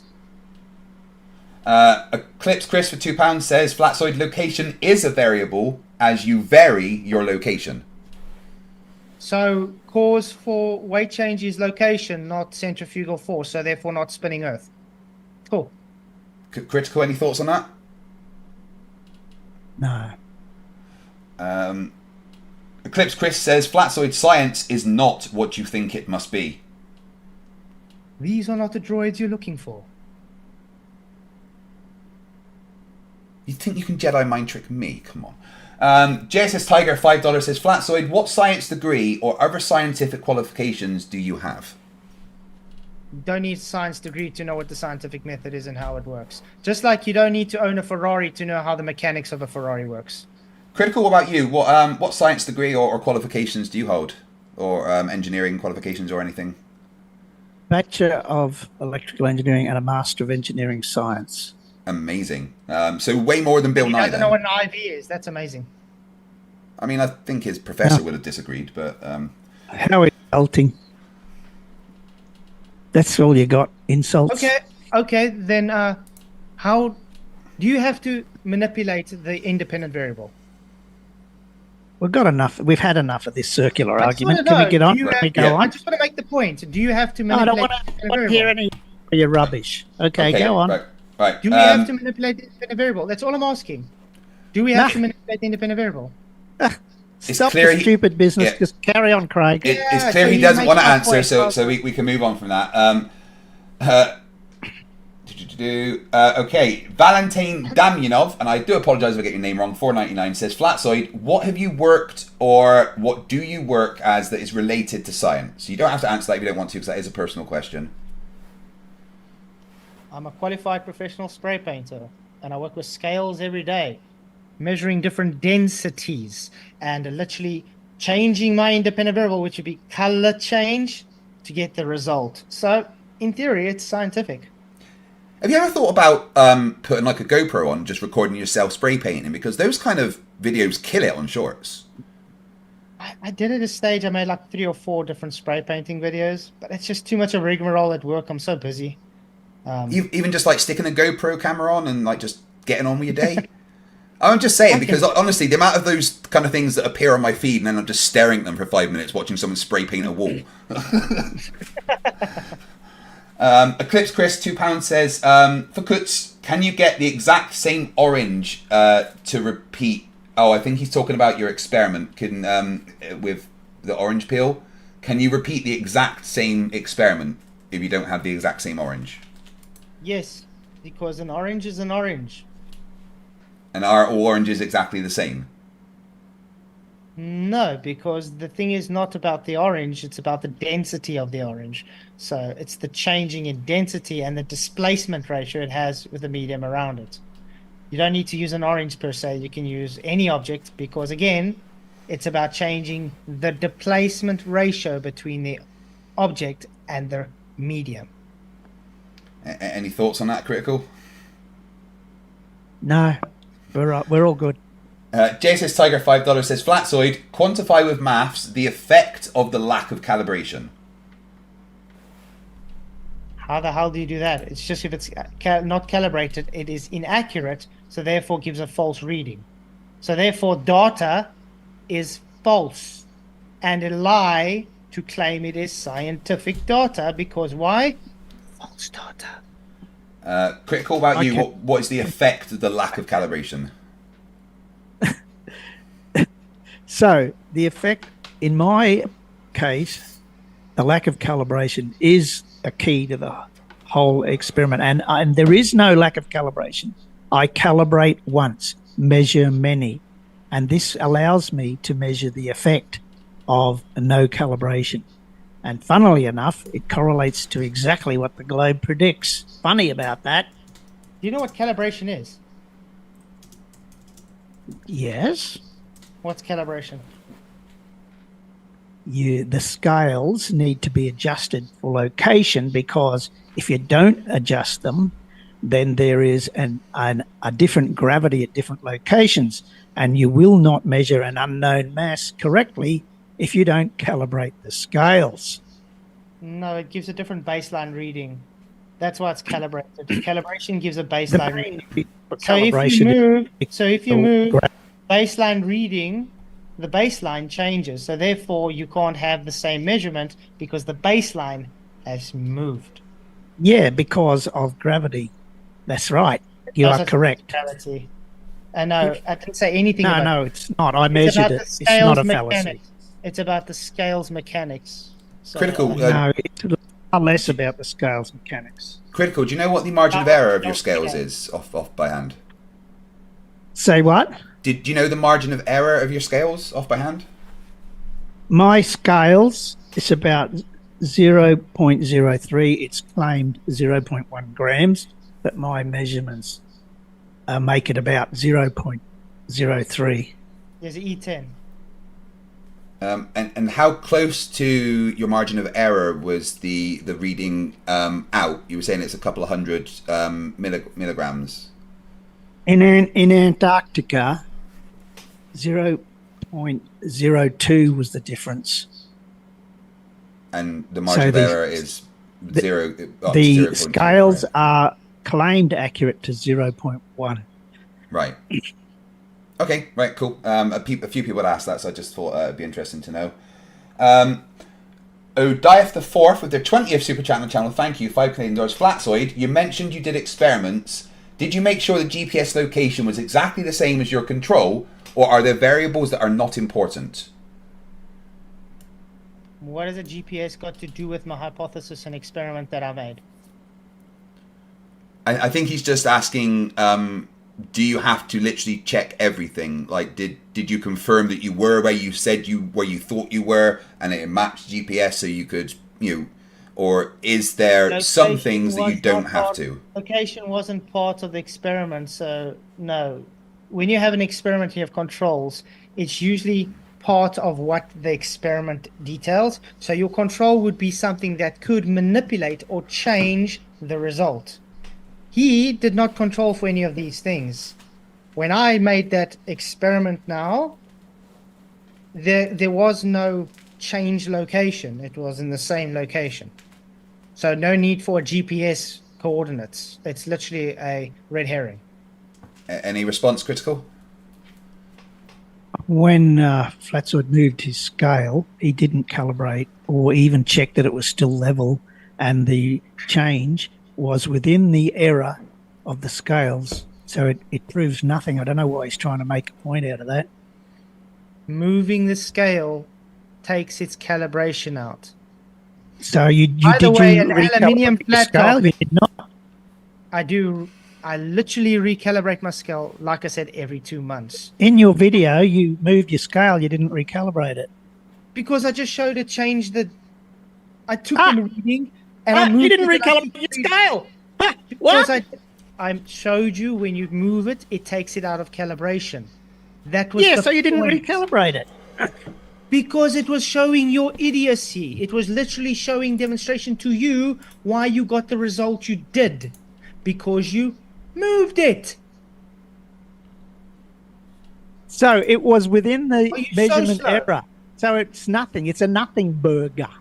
In other words, it didn't change the weight. The weight was the same. It gave a But different in other words, reading. when I move my scale, the weight changes exactly as predicted by the globe model. Oh, No, the I weight- don't. Okay, Why let me could ask you a question. possibly be? Okay, let me ask you a I question. know. Is a kilogram- Some magic. Okay, is a kilogram a kilogram? A kilogram mass is a kilogram mass, wherever you go. Thank you. A kilogram mass is a kilogram mass wherever you go. But it weighs different. Okay, does a kilogram mass weigh different as a kilogram mass? Yeah. Huh? Can you explain the question? You said the mass is the same, but it weighs different. Yeah, Does a that's my kilogram of mass experiment. weigh? That's what Does the a, experiment measures. does a Of course kilogram it's of different. does a kilogram of mass weigh different than a kilogram of mass? Yes, it weighs different at different locations. It's the same kilogram mass. It's not a different one. It weighs different at different locations. That's what that's my whole experiment. Why are you laughing? That's my experiment. Okay. So to clarify, the mass of the object is different to the weight of the object. Flats. That's I think what's critical is trying to get out there. The mass would be 1 kilogram, whereas the weight would be measuring like newtons. And how does he know this? Sorry, how does he know what the weight? No, it's just How does he know this difference that a kilogram is different than a kilogram? that. By weighing it. Without calibrating it. Correct? That's how you tell. I rest my case, guys. Well, right, Calibrate JR. once, weigh. I rest my case. JR with their 5th super chat on the channel says, Flatzoid, I don't think there's a word that can accurately describe the magnitude of just how much you don't understand. That's just more of an insult. You don't need to respond to that if you don't want to. It's simple. Saying you don't understand didn't debunk me. It doesn't refute me in any way. And that's all I got tonight is you don't understand. That means you don't have an answer. That you don't understanding is just a fundamental thing. Everybody who knows something can see clearly you don't understand. Sorry about that. I hope you looked in the mirror when you said that. Let me just see if there's any more questions for you. Theodore Paul 499 says, Flatzoid, why are you so arrogant? What experiment have you done sticking to the standards you are demanding? What is the cause of denser stuff going down LMAFO? Relative density disequilibrium has been explained many times. Even your gravity literally relies on relative density disequilibrium. Like I said, stick a man on a scale, or object on a scale in a vacuum. The manipulated variable was the medium, so the ratio between the displacement between the object and the medium changes its weight, and therefore it has to either go down or up because the air can either support it or it can't. It's medium dependent. Always the manipulated variable is the medium and object ratio displacement ratio. There we go. And this is repeatable constantly, always. Any thoughts, Critical? Oh, not taking notice of that word salad. Thanks. Eclipse Chris for £2. I'm going to paraphrase what he says here. Do you think that if you took your version of science to actual scientists, you would get laughed at, Flatzoid? What version? It's the scientific method. It's not my version. There's one version. It's the method. Well, I mean, there's more than one scientific method, but yeah. I guess the question is, if you went to a scientist and explained what you understand about science, do you think they would agree with you? Because it's the method. Yes. Well, again, there is more than one scientific method, but that's not what I'm asking. I'm just asking if you... method. But yeah, there is more than one scientific method. I've shown you the different scientific methods. Sorry, I don't know. Maybe it's just my English, but last time I checked, method is singular, methods is plural. Yeah, there's a scientific method for like different fields of science have their own scientific method. You know, different industries have their own scientific method. I mean, I'm not arguing. I'm just kind of so that he can understand. He's just asking if you went to a scientist and explained how you understand science. Do you think that they would agree with you, or do you think they would laugh at you? Does not present the scientific method. Right. Okay. The scientists in my chat are disagreeing with you. That's strange. They would agree with me, and they have. Yeah.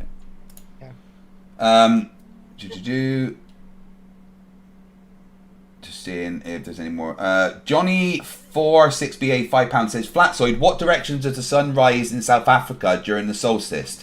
Is it south of due east or is it top left? Top left.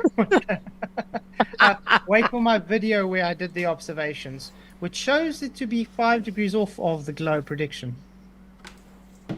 3 times. Cool. That's called testable. Yeah, he needs to answer the question. I just did. 5 degrees off. I didn't hear any directions in there. Which direction? South of You'll of see my east video or when it comes north? out. And when it Okay, sets, it's also off. So by no the way. answer. If you watch my lives, you would have seen it, Critical. What if Not I the didn't 100 watch? Not 118 degrees southeast as the globe says, just to let you know. Right, let me just see if there are any more questions. Guys, thank you very much for the super chat and support. Mr. B says, for $5 Australian, Flatzoid, being repeatable means that you can go and repeat the test yourself. Mm-hmm. Not really a question, just a statement. Okay, these are just insults. I'll read them once you're not here. Thank you. DJ Most for €5 says, Flatzoid, what object did you use to verify density, magnetism, etc. affects falling speed? And where can I see a video of it? If there's no video, then it didn't happen. He gave a hypothetical to understand, so I told you what the scientific hypothesis and experiment would be. We just saw Action Lab actually do it for you as well, so...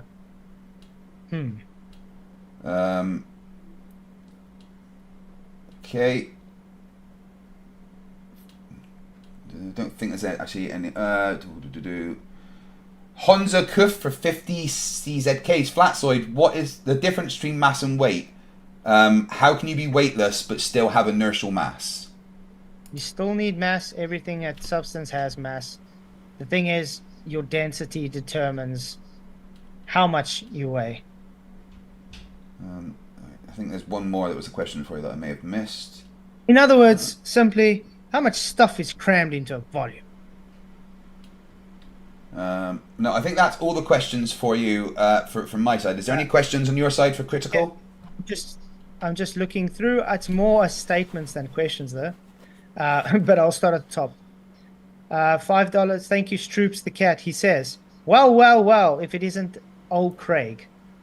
Oh, Stroops. It's alright. Stroops is just upset because he's realised that literally nobody likes him. Sorry.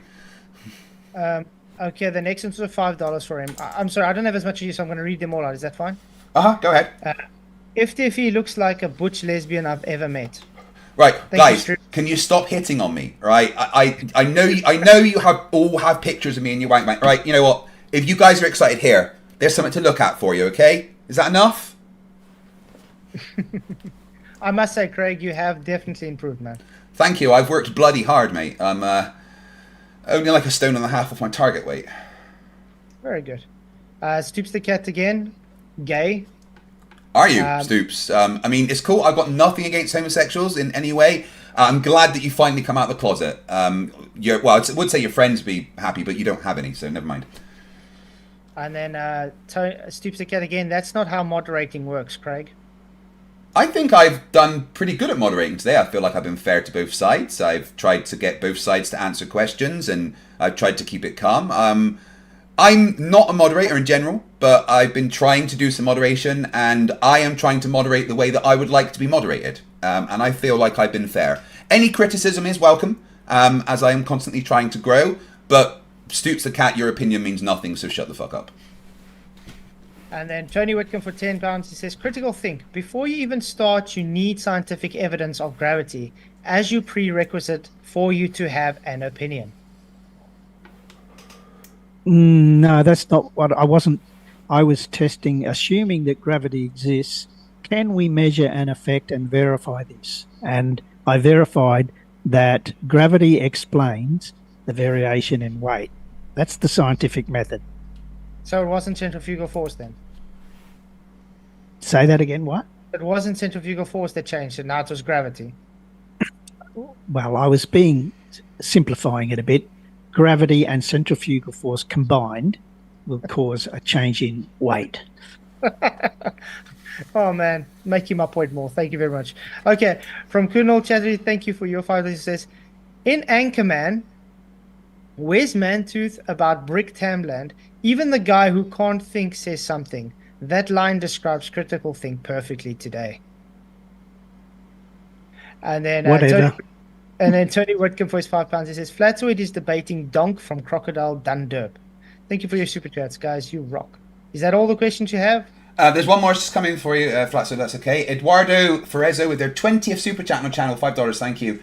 Flatzoid, could you do the experiment changing pressure in a similar amount of change from Australia to Antarctica? If you took a controlled environment, yes. You can take a vacuum chamber and you can seal it off to compensate for all the controls and do the same. Exactly the same, yes. And Earth is Life asks you, Flatzoid, why did Wolfie and Critical Think get the same result when they did the experiment? Wolfie was on a plane when he did it. Moving plane. Well, he's also been not the stationary. same experiment. Yeah, he's done it in stationary points as well and got the same results as Critical. Like I said, correlation doesn't mean causation.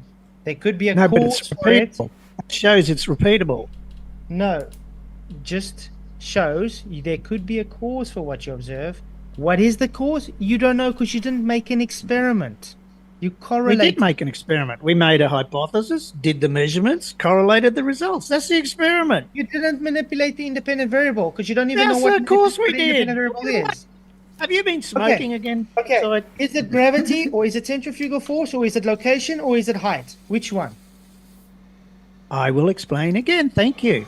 The location and the location determines what your gravity will be at that location. Gravity and centrifugal force combine to form a downward force, which you measure by the scales, and you manipulate that gravity force by changing your location. You manipulate your independent variable by changing your location. So I don't know how many times I have to explain the same thing. Okay, guys, I'm gonna play this back to you. The Justice League needs all the members, or it's not the Justice League. There we go. Batman's the Justice League. Stringfellow Hawk says, Flatzoid, to be clear, it doesn't take a rocket surgeon to laugh at you. We are all laughing. But yeah, that was the last one. Right, I want to say thank you to both of you guys. It's been mostly calm and respectable, and I hope that you both feel that I've been fair to you as a moderator. I have tried my best. Criticisms are welcome because I am new at moderating and trying to grow. Critical, I know it's extremely early for you there, so I want to actually say, a special thank you to you for getting up at 3 a.m. for you to do this. Yes. Yeah, so Keith, I hope you appreciate that because, the global time zones and stuff. And once again, guys, Critical did go to Antarctica, but unlike a lot of the others, Critical had to fund the trip himself, and it's not a cheap trip. In the description, and thanks to my mods in the chat right now, is a link to his fundraising. And instead of super chatting me anymore for the rest of the stream, could you please give anything that you would have given to me to Critical Think, because he spent a lot of money going there off his own back trying to get the data that he did. Whether Flatzoid agrees with it or not, he certainly did go there and get a lot of data that is extremely interesting to look at. I heard you got quite ill where you were there, Critical. Not too bad. Not quite ill, right? It was a mild case of flu, but it was over in a few days. But I did cough and splutter for about a week after. Yeah, but otherwise not too bad.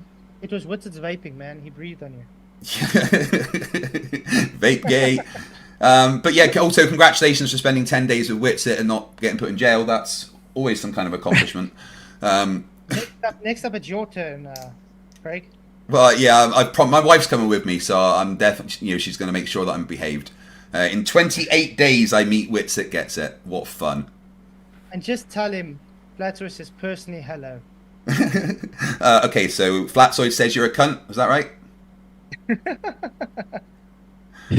But thank you, thank you to Flatzoid as well. I know it is getting, what is it, just past midnight there for you? Yeah, 10 past 12. So thank you as well. I know it's not too bad, but I know that you work hard every day, so I do appreciate you taking the time to come on. And I do appreciate the fact that the past couple of debates you've had on the channel have been mostly respectful and calm and easy to kind of deal with, and it's made it easy on me being a new moderator, so I do appreciate that. Thank you to everyone in your chat, even you, Mr. Cheswick. I know I live in your head rent-free. It's dark, damp, and smells slightly of cat wee, so you might want to deal with that.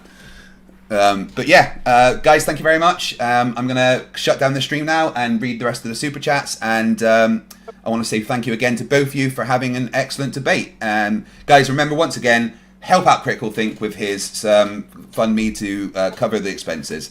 Guys, thank you very much, and I'll speak to you soon. Thank you. Thank you. No worries. Bye-bye. Well, I thought I went pretty well.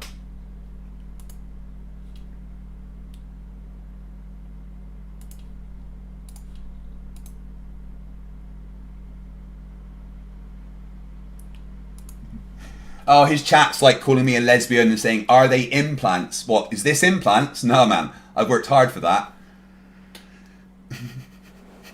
Oh, yeah, Big Fish. Plenty of candidates for top left. Michelino199 says, instructions unclear. Do we send super chats? No. No more super chats. Give them to Critical Think instead, please. Thank you very much for your support. It's absolutely incredible, guys. You know that I love you so much. Not you, Gary. Eclipse Chris, £2 says, Flatzoid, oh crap, I missed that one. How far is too far to see, Polaris or boat? I'm sorry, I thought I'd read all of them to Flatzoid. I do apologise. The Turtle Moose for £2 says, what? Even Arwin is doing better than Nathan.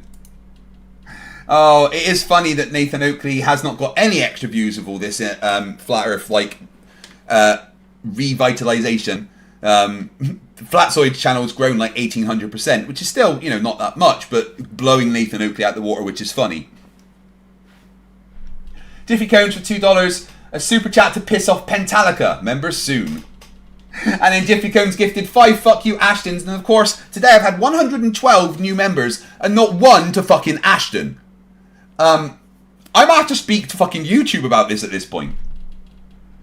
Right, guys, on the last day of this month, I'll be doing another membership drive stream, right? And here's the thing. We're going to get Ashton a membership, right?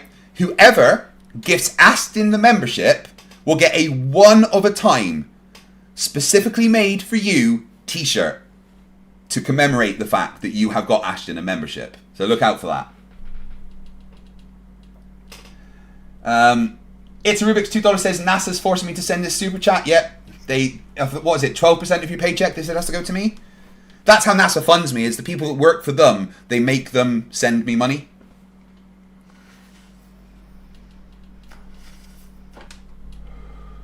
Mr. Slam says, I gave Flats too much leeway and the day it went sideways. What do scales have to do? Well, the point of the debate was this, the experiment that Critical did with the scales. So, I mean, I tried to keep it on that. Jack Fetter 199 said, boring, get past calibration. Okay, Jack, sorry about that. And Jack Fetter says, 199, you guys are literally less interesting than dirt.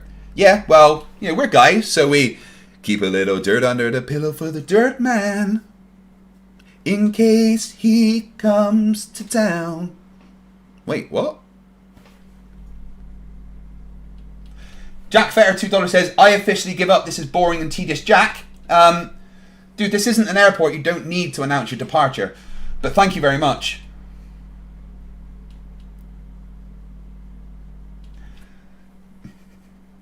Andrew Campbell, member for 4 months, says, Flatzoid makes me miss the scientific rigor of Bob Nadell. Oh, well, you know, Bob, we missed your days of showing how the Earth rotates, don't we? If the Earth is spinning at one rotation every 24 hours, that means that every hour it has to turn 15 degrees. And if the gyroscope is mounted anywhere on Earth, it's going to drift. In today's 21st century navigation systems, they're using what's called a ring laser gyroscope. It is extremely precise. If we could simply get one of these ring laser gyroscopes, we would be able to prove once and for all that there is no rotation to the Earth. One of the people in the community actually purchased one for $20,000. But what we found is when we turned on that gyroscope, we found that we were picking up a drift. How much, Bob? A 15 degree per hour drift. Thanks, Bob. You'll be missed. Your contributions to globe science are never forgotten. A-Bates $5 says, in any Flurf C2FAR photo, they never take into account or control refraction. Flurfs spinously stand on principle, only when convenient. Well, yeah, not gonna fucking lie with that. JR for $5 says, I smell 1,000 more final experiments coming. Just send me to space, Will. Come on, Will Duffy, just send me to space. That'll do. Stephen Wormhaven for $10. Oh, that's run out.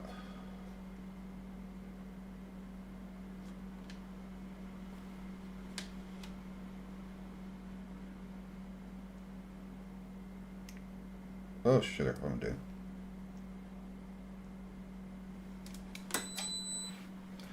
I doing?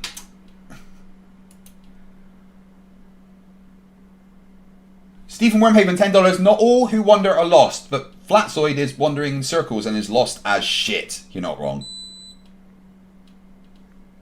Janos Takos, 1024 huffs. I watched the stream frame by frame. I can pinpoint the exact location where Flatzoid lied. It was kind of when his mouth moved, right? Mr. E-Man, $5 Australian. I would appreciate if you could share part of the Super Chats with Critical Think. Thank you, FTFE. Do not worry, I will be donating to his GoFundMe. The Turtle Moose for £2 says, towards a beat boot pillow for Critical Think. Everyone should have a beat boot pillow. It's saved my life many times. Michela says, warning, facepalm protection area. Do not enter without facepalm protection. Richie Harrod for £2 says 300 million sperm. And Flatzoid was the fastest. I know, it's incredible. Mr. E-Man gifted 5 fuck you Ashtons. Mr. E-Man for $2 Australian says Flatzoid saying nutter is all that Flatzoid has. The Nadell Prize for $1.99. Saying incompetence is Flatzoid's new nutter.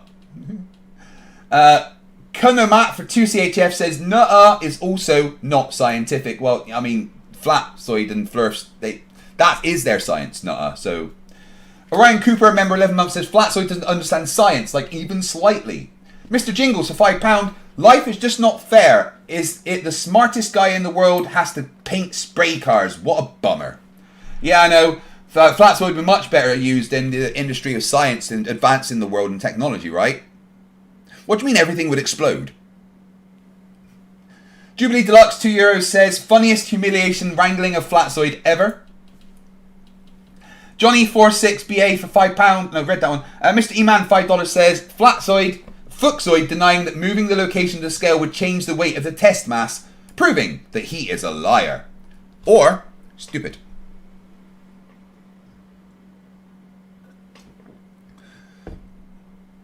Forbidden One, member for 5 months, says Flatzoid, the dishonest fake Christian, keeps running away from the fact the globe predicted the change in weight. Random variables can't cause that. But he said, nuh-uh, guys, didn't you hear? Jubilee Deluxe for €2. Flirts feel like scholars when they go, therefore.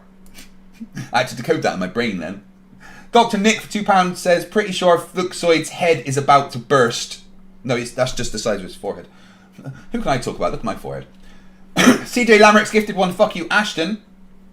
Mr. E-Man, who's been a member for 20 months, says Fluxoid is outside of his depth, width, and length. With their 10th super chat on the channel, Johnny46BA for £5 says, oh, bless, the what flat says something monumentally stupid. then sits back and pulls a smug face, makes I laugh. It's the laugh of incredulity and ignorance, dude. Mr. E-Man, $5 Australian says, Flatzoid is so far away from what science is that he is not even in the same system as Critical Think. Human for $1.99 says, isn't flats legally barred from going near parks? I wouldn't know or like to comment. Jesus for $2, have you ever heard of flatulence? Well, that's a flurf talking. Eduardo Ferrero for $2 says, Flatzoid misleads. Let me crush him. Debate me. Eduardo, I'll arrange a debate with him and you, no worries. Jack Fetter for $2 says, going back to MSNBC, worst debate ever, boring. Again, Jack, I appreciate the super chats, but I mean, you could just not. If you don't, no one's forcing you to watch. If you found it boring, dude, there's a lot of other things on YouTube. Much Gum has been a member for 5 months, says, I don't think Flatzoid is stupid. I do think he has too much of an ego to learn when he's wrong. What he thinks of as being science would be useless. Don't tell him. They're funny. Admiral Snappy Turple has been a member for 1 month, says, first ever super chat from a Cadillian Serpentina, aka the common snapping turtle. Not to mention I made it in Starfleet. We'll be watching Shelby, will be awesome. Thank you very much, Admiral Snappy Turtle. And yeah, in just over 2 hours, I will be on Top Hats Off being a nerd. Mr. Jingles for £2 says, when Fouquet dies, scientists will want his brain. They'll be disappointed there's not one. CJ Lemerick's $2. Can we get Flatzoid to actually answer a question? I tried. I really did. Mr. E-Man, $10 Australian. Fluxoid not understand the link between correlation and causation with regard to an actual scientific observation demonstrates the scientific illiteracy of Fluxoid. I don't need to comment. You're just correct. Sean 07AU, member for 3 months. That's quarter of the way around the sun. FDFE, is there a 2% margin of error in the poll? Or that would make it 98% in Critical Think's favour. WK Fontaine with their 3rd super chat on the channel. Fluxoid, does a South-Celestial pole work on a flat Earth? He says yes, because they're moving in the dome. Borg Emporia, who's been a member for 17 months, says the Borg Collective has gone to the Star Wars universe and assimilated several Jedi and Sith to assist Shelby and Vishelby Denier in future missions. Vishelby Denier is the grandson of Shelby. So, once Shelby retired from Starfleet, he actually got to go back to Vulcan and then married a Vulcan and had a child. Now that child was part human, Tellarite and Vulcan and was kind of shunned by Vulcan society. Around when the child was 10, Shelby and his new Vulcan wife died in a shuttle accident, and Shelby was sent to an orphanage on a space station where he was bought by a Ferengi as a slave. However, the slave freed Shelby's son, and Shelby's son, this part human, Tellarite and Vulcan, married a Ferengi girl, and they had a child who is part human, Tellarite, Vulcan and Ferengi. That is Vel Shelby Denier. Steve from Wormhaven for $10. FTFE, you need to know a push-up stream after being the bigger man today. You look huge. What day is it? Right, it's next Wednesday. 22nd is my next push-up stream. El Guno for 200 Japanese yen. Fluxoid has no idea what error means in sight. Well, you could have just ended that with Flatzoid has no idea. No more was needed. Otto, $5 says, Keith is an idiot. Keith is an idiot. Say it twice, just as nice. Mark, £5 with their 10th super chat on the channel. Flats temperature effects on weight per 500 grams steel weights is roughly 0.00025 grams per degree centigrade. That's 1/4000th of total weight. Those were numbers he wouldn't understand. They would go over his head.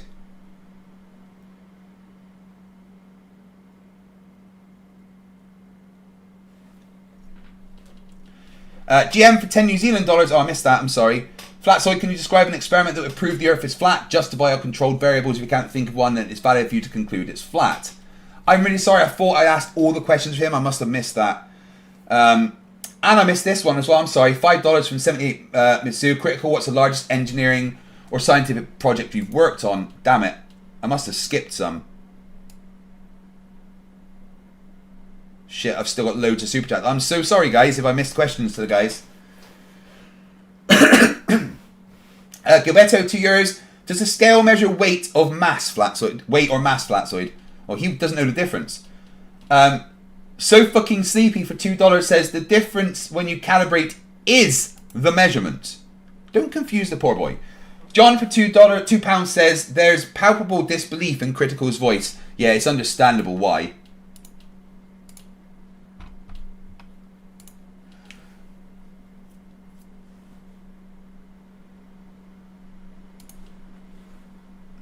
And NASA Security Force for $5 says, point of fact, so oranges aren't the same density, mass and temperature. So by his standard, that makes it not repeatable. This is a double standard, he is a joke. You've seen Flatzoid before, right? JR for $5, Flatzoid, can you describe in as much detail as possible? Be very descriptive how being a painter and working with paint makes you credible here. No, he couldn't do that.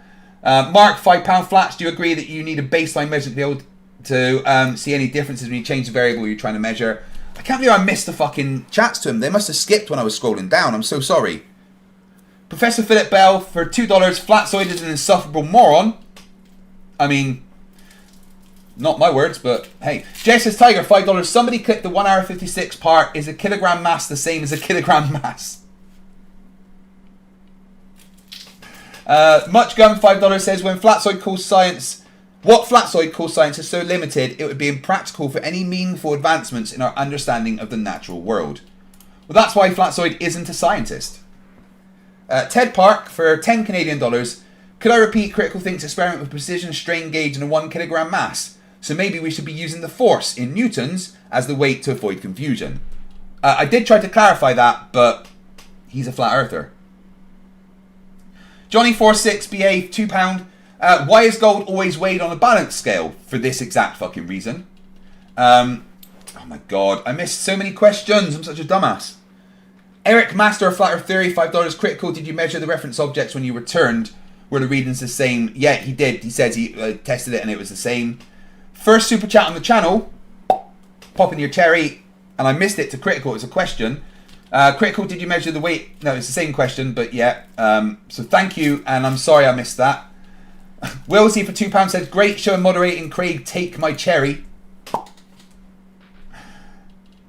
Valentine Daniel, £9.99, thank you very much. Craig McToon, please call me Val. It was fun for a while, but I don't want to make you suffer. All the best, amigo. P.S. You're the very first debunker channel I started following. I am honoured, thank you. Stringfellow Hawk for $10. No, read that.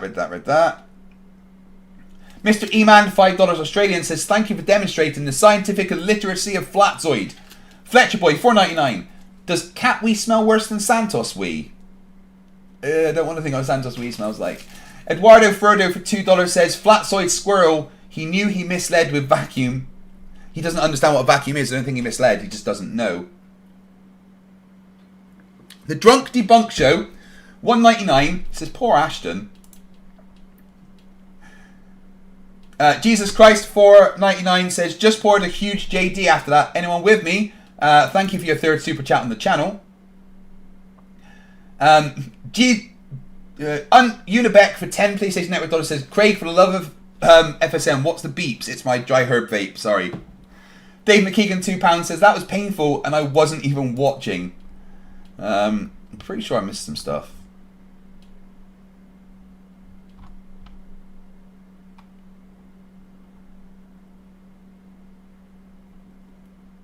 Oh, thank you very much, like, incredibly, to Catalina Veren, who gifted me 100 memberships and managed to somehow avoid Flatzoid with every single one of them. That's absolutely incredible. I really, really appreciate it. 112 new members today, and not one for Ashton.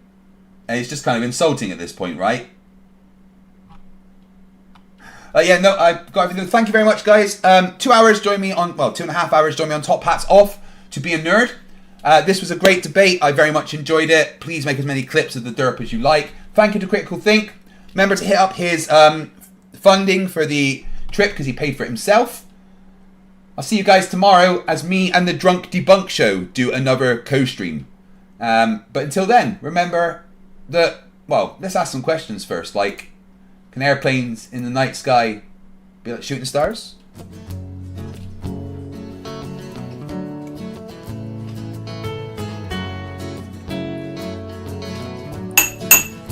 Can we pretend that airplanes in the night sky are like shooting stars? Should be wishing for a brain right now, brain right now, brain right now. Good morning. These words come with a storm warning. Better batten down the hatches, grab some matches and brace yourself for a long day of misery. YouTube has given me the power to reach up into the sky and show you all that we live on the ball. I bring you science that's comprehensible. Your view is indefensible. You're reprehensible. No one, Mr. Sensible. When I was young, I never thought I would be here to see this. A pile of random nonsense dressed up as bullshit. Your ignorance will be the death of us all, like running head first full speed into a wall. You could always read a book, buy a telescope, set it up and take a photo of the moon, or just be a buffoon. I send you in a balloon up to the stratosphere, page 3. You're a few fries short of a happy meal. You're dumber than a box of hair. The wheel's spinning but the hamster's dead, and you're as smart as bait. You forgot to pay your brain bill. You're missing a few buttons on the remote control. 24 cents short of a quarter. You're surfing in Nebraska. You're as bright as Alaska in December, and you fell out of your family tree. You don't have all the cornflakes in one box. You got an IQ of 2 and it takes 3 to grunt. The elevator doesn't go all the way up, and there's a vacancy on the top floor. Your antenna doesn't pick up all the channels. You're several nuts short of a You're Mr. fruitcake. Sensible, calm down, don't go too hard. You don't need the hard Liberian blurbs in your backyard. You're a man of science, poise and grace. Mage 2 did everything to wipe the grins off the face. So Nathan, get away from those kids. The world is not flat and it doesn't have a lid. Recognize the differences between the textbook and the Bible and control yourself. Lay off your slander and your lies. You're a bunch of knobs poisoning the well of the youth, spreading lies that you like to claim as knowledge and truth. Stop spreading fresh bullshit like the butter on your bread. Maybe a musical assault will knock some sense into your head. I hope one day you'll hear these lyrics and smile, and you realise you used to be a 40-year-old child. Now it's time to wake up, open your eyes and see, and acknowledge the existence of. You're a few clowns short of a circus. Your phone is off the hook. Your sewing machine is out of thread. You're all foam and no beer. You don't have all your dogs on one leash. An intellect rivaled only by garden tools. There's no grain in your silo, and your skylight leaks a little. Your belt doesn't go through all the loops. You couldn't pour water out of a boot without instructions on the heel. Your slinky's kinked, and you're proof that evolution can work in reverse. A few feathers short of a whole duck, one fruit loop short of a full bowl. Airplanes in the night sky are like shooting stars. Should be wishing for a brain right now, brain right now, brain right now. Can we pretend that airplanes in the night sky are like shooting stars?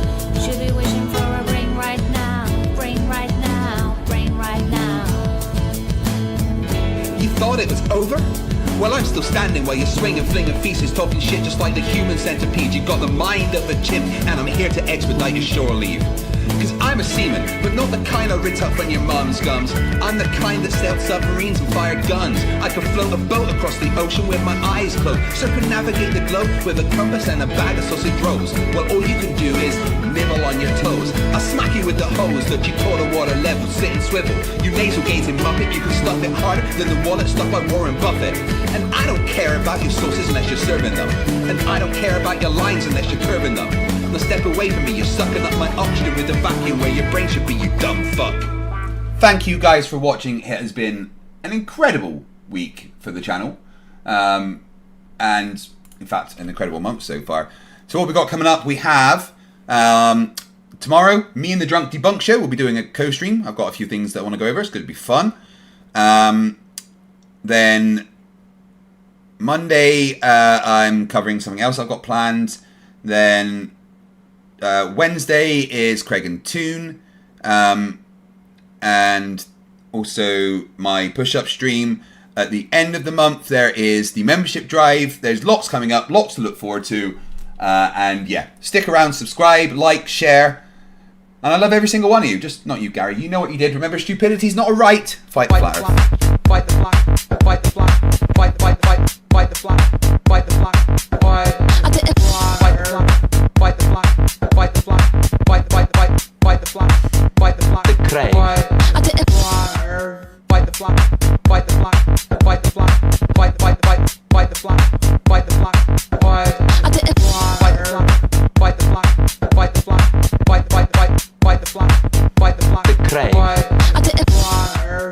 You call me elf again, you're gonna see what's gonna happen to you. Hi, my name is Nathan Oakley, and I have been lying to people about the Earth being flat for a lot of years. I did this to hide the fact I have a small penis. I'm a dumb flat earther, and I don't understand science. Level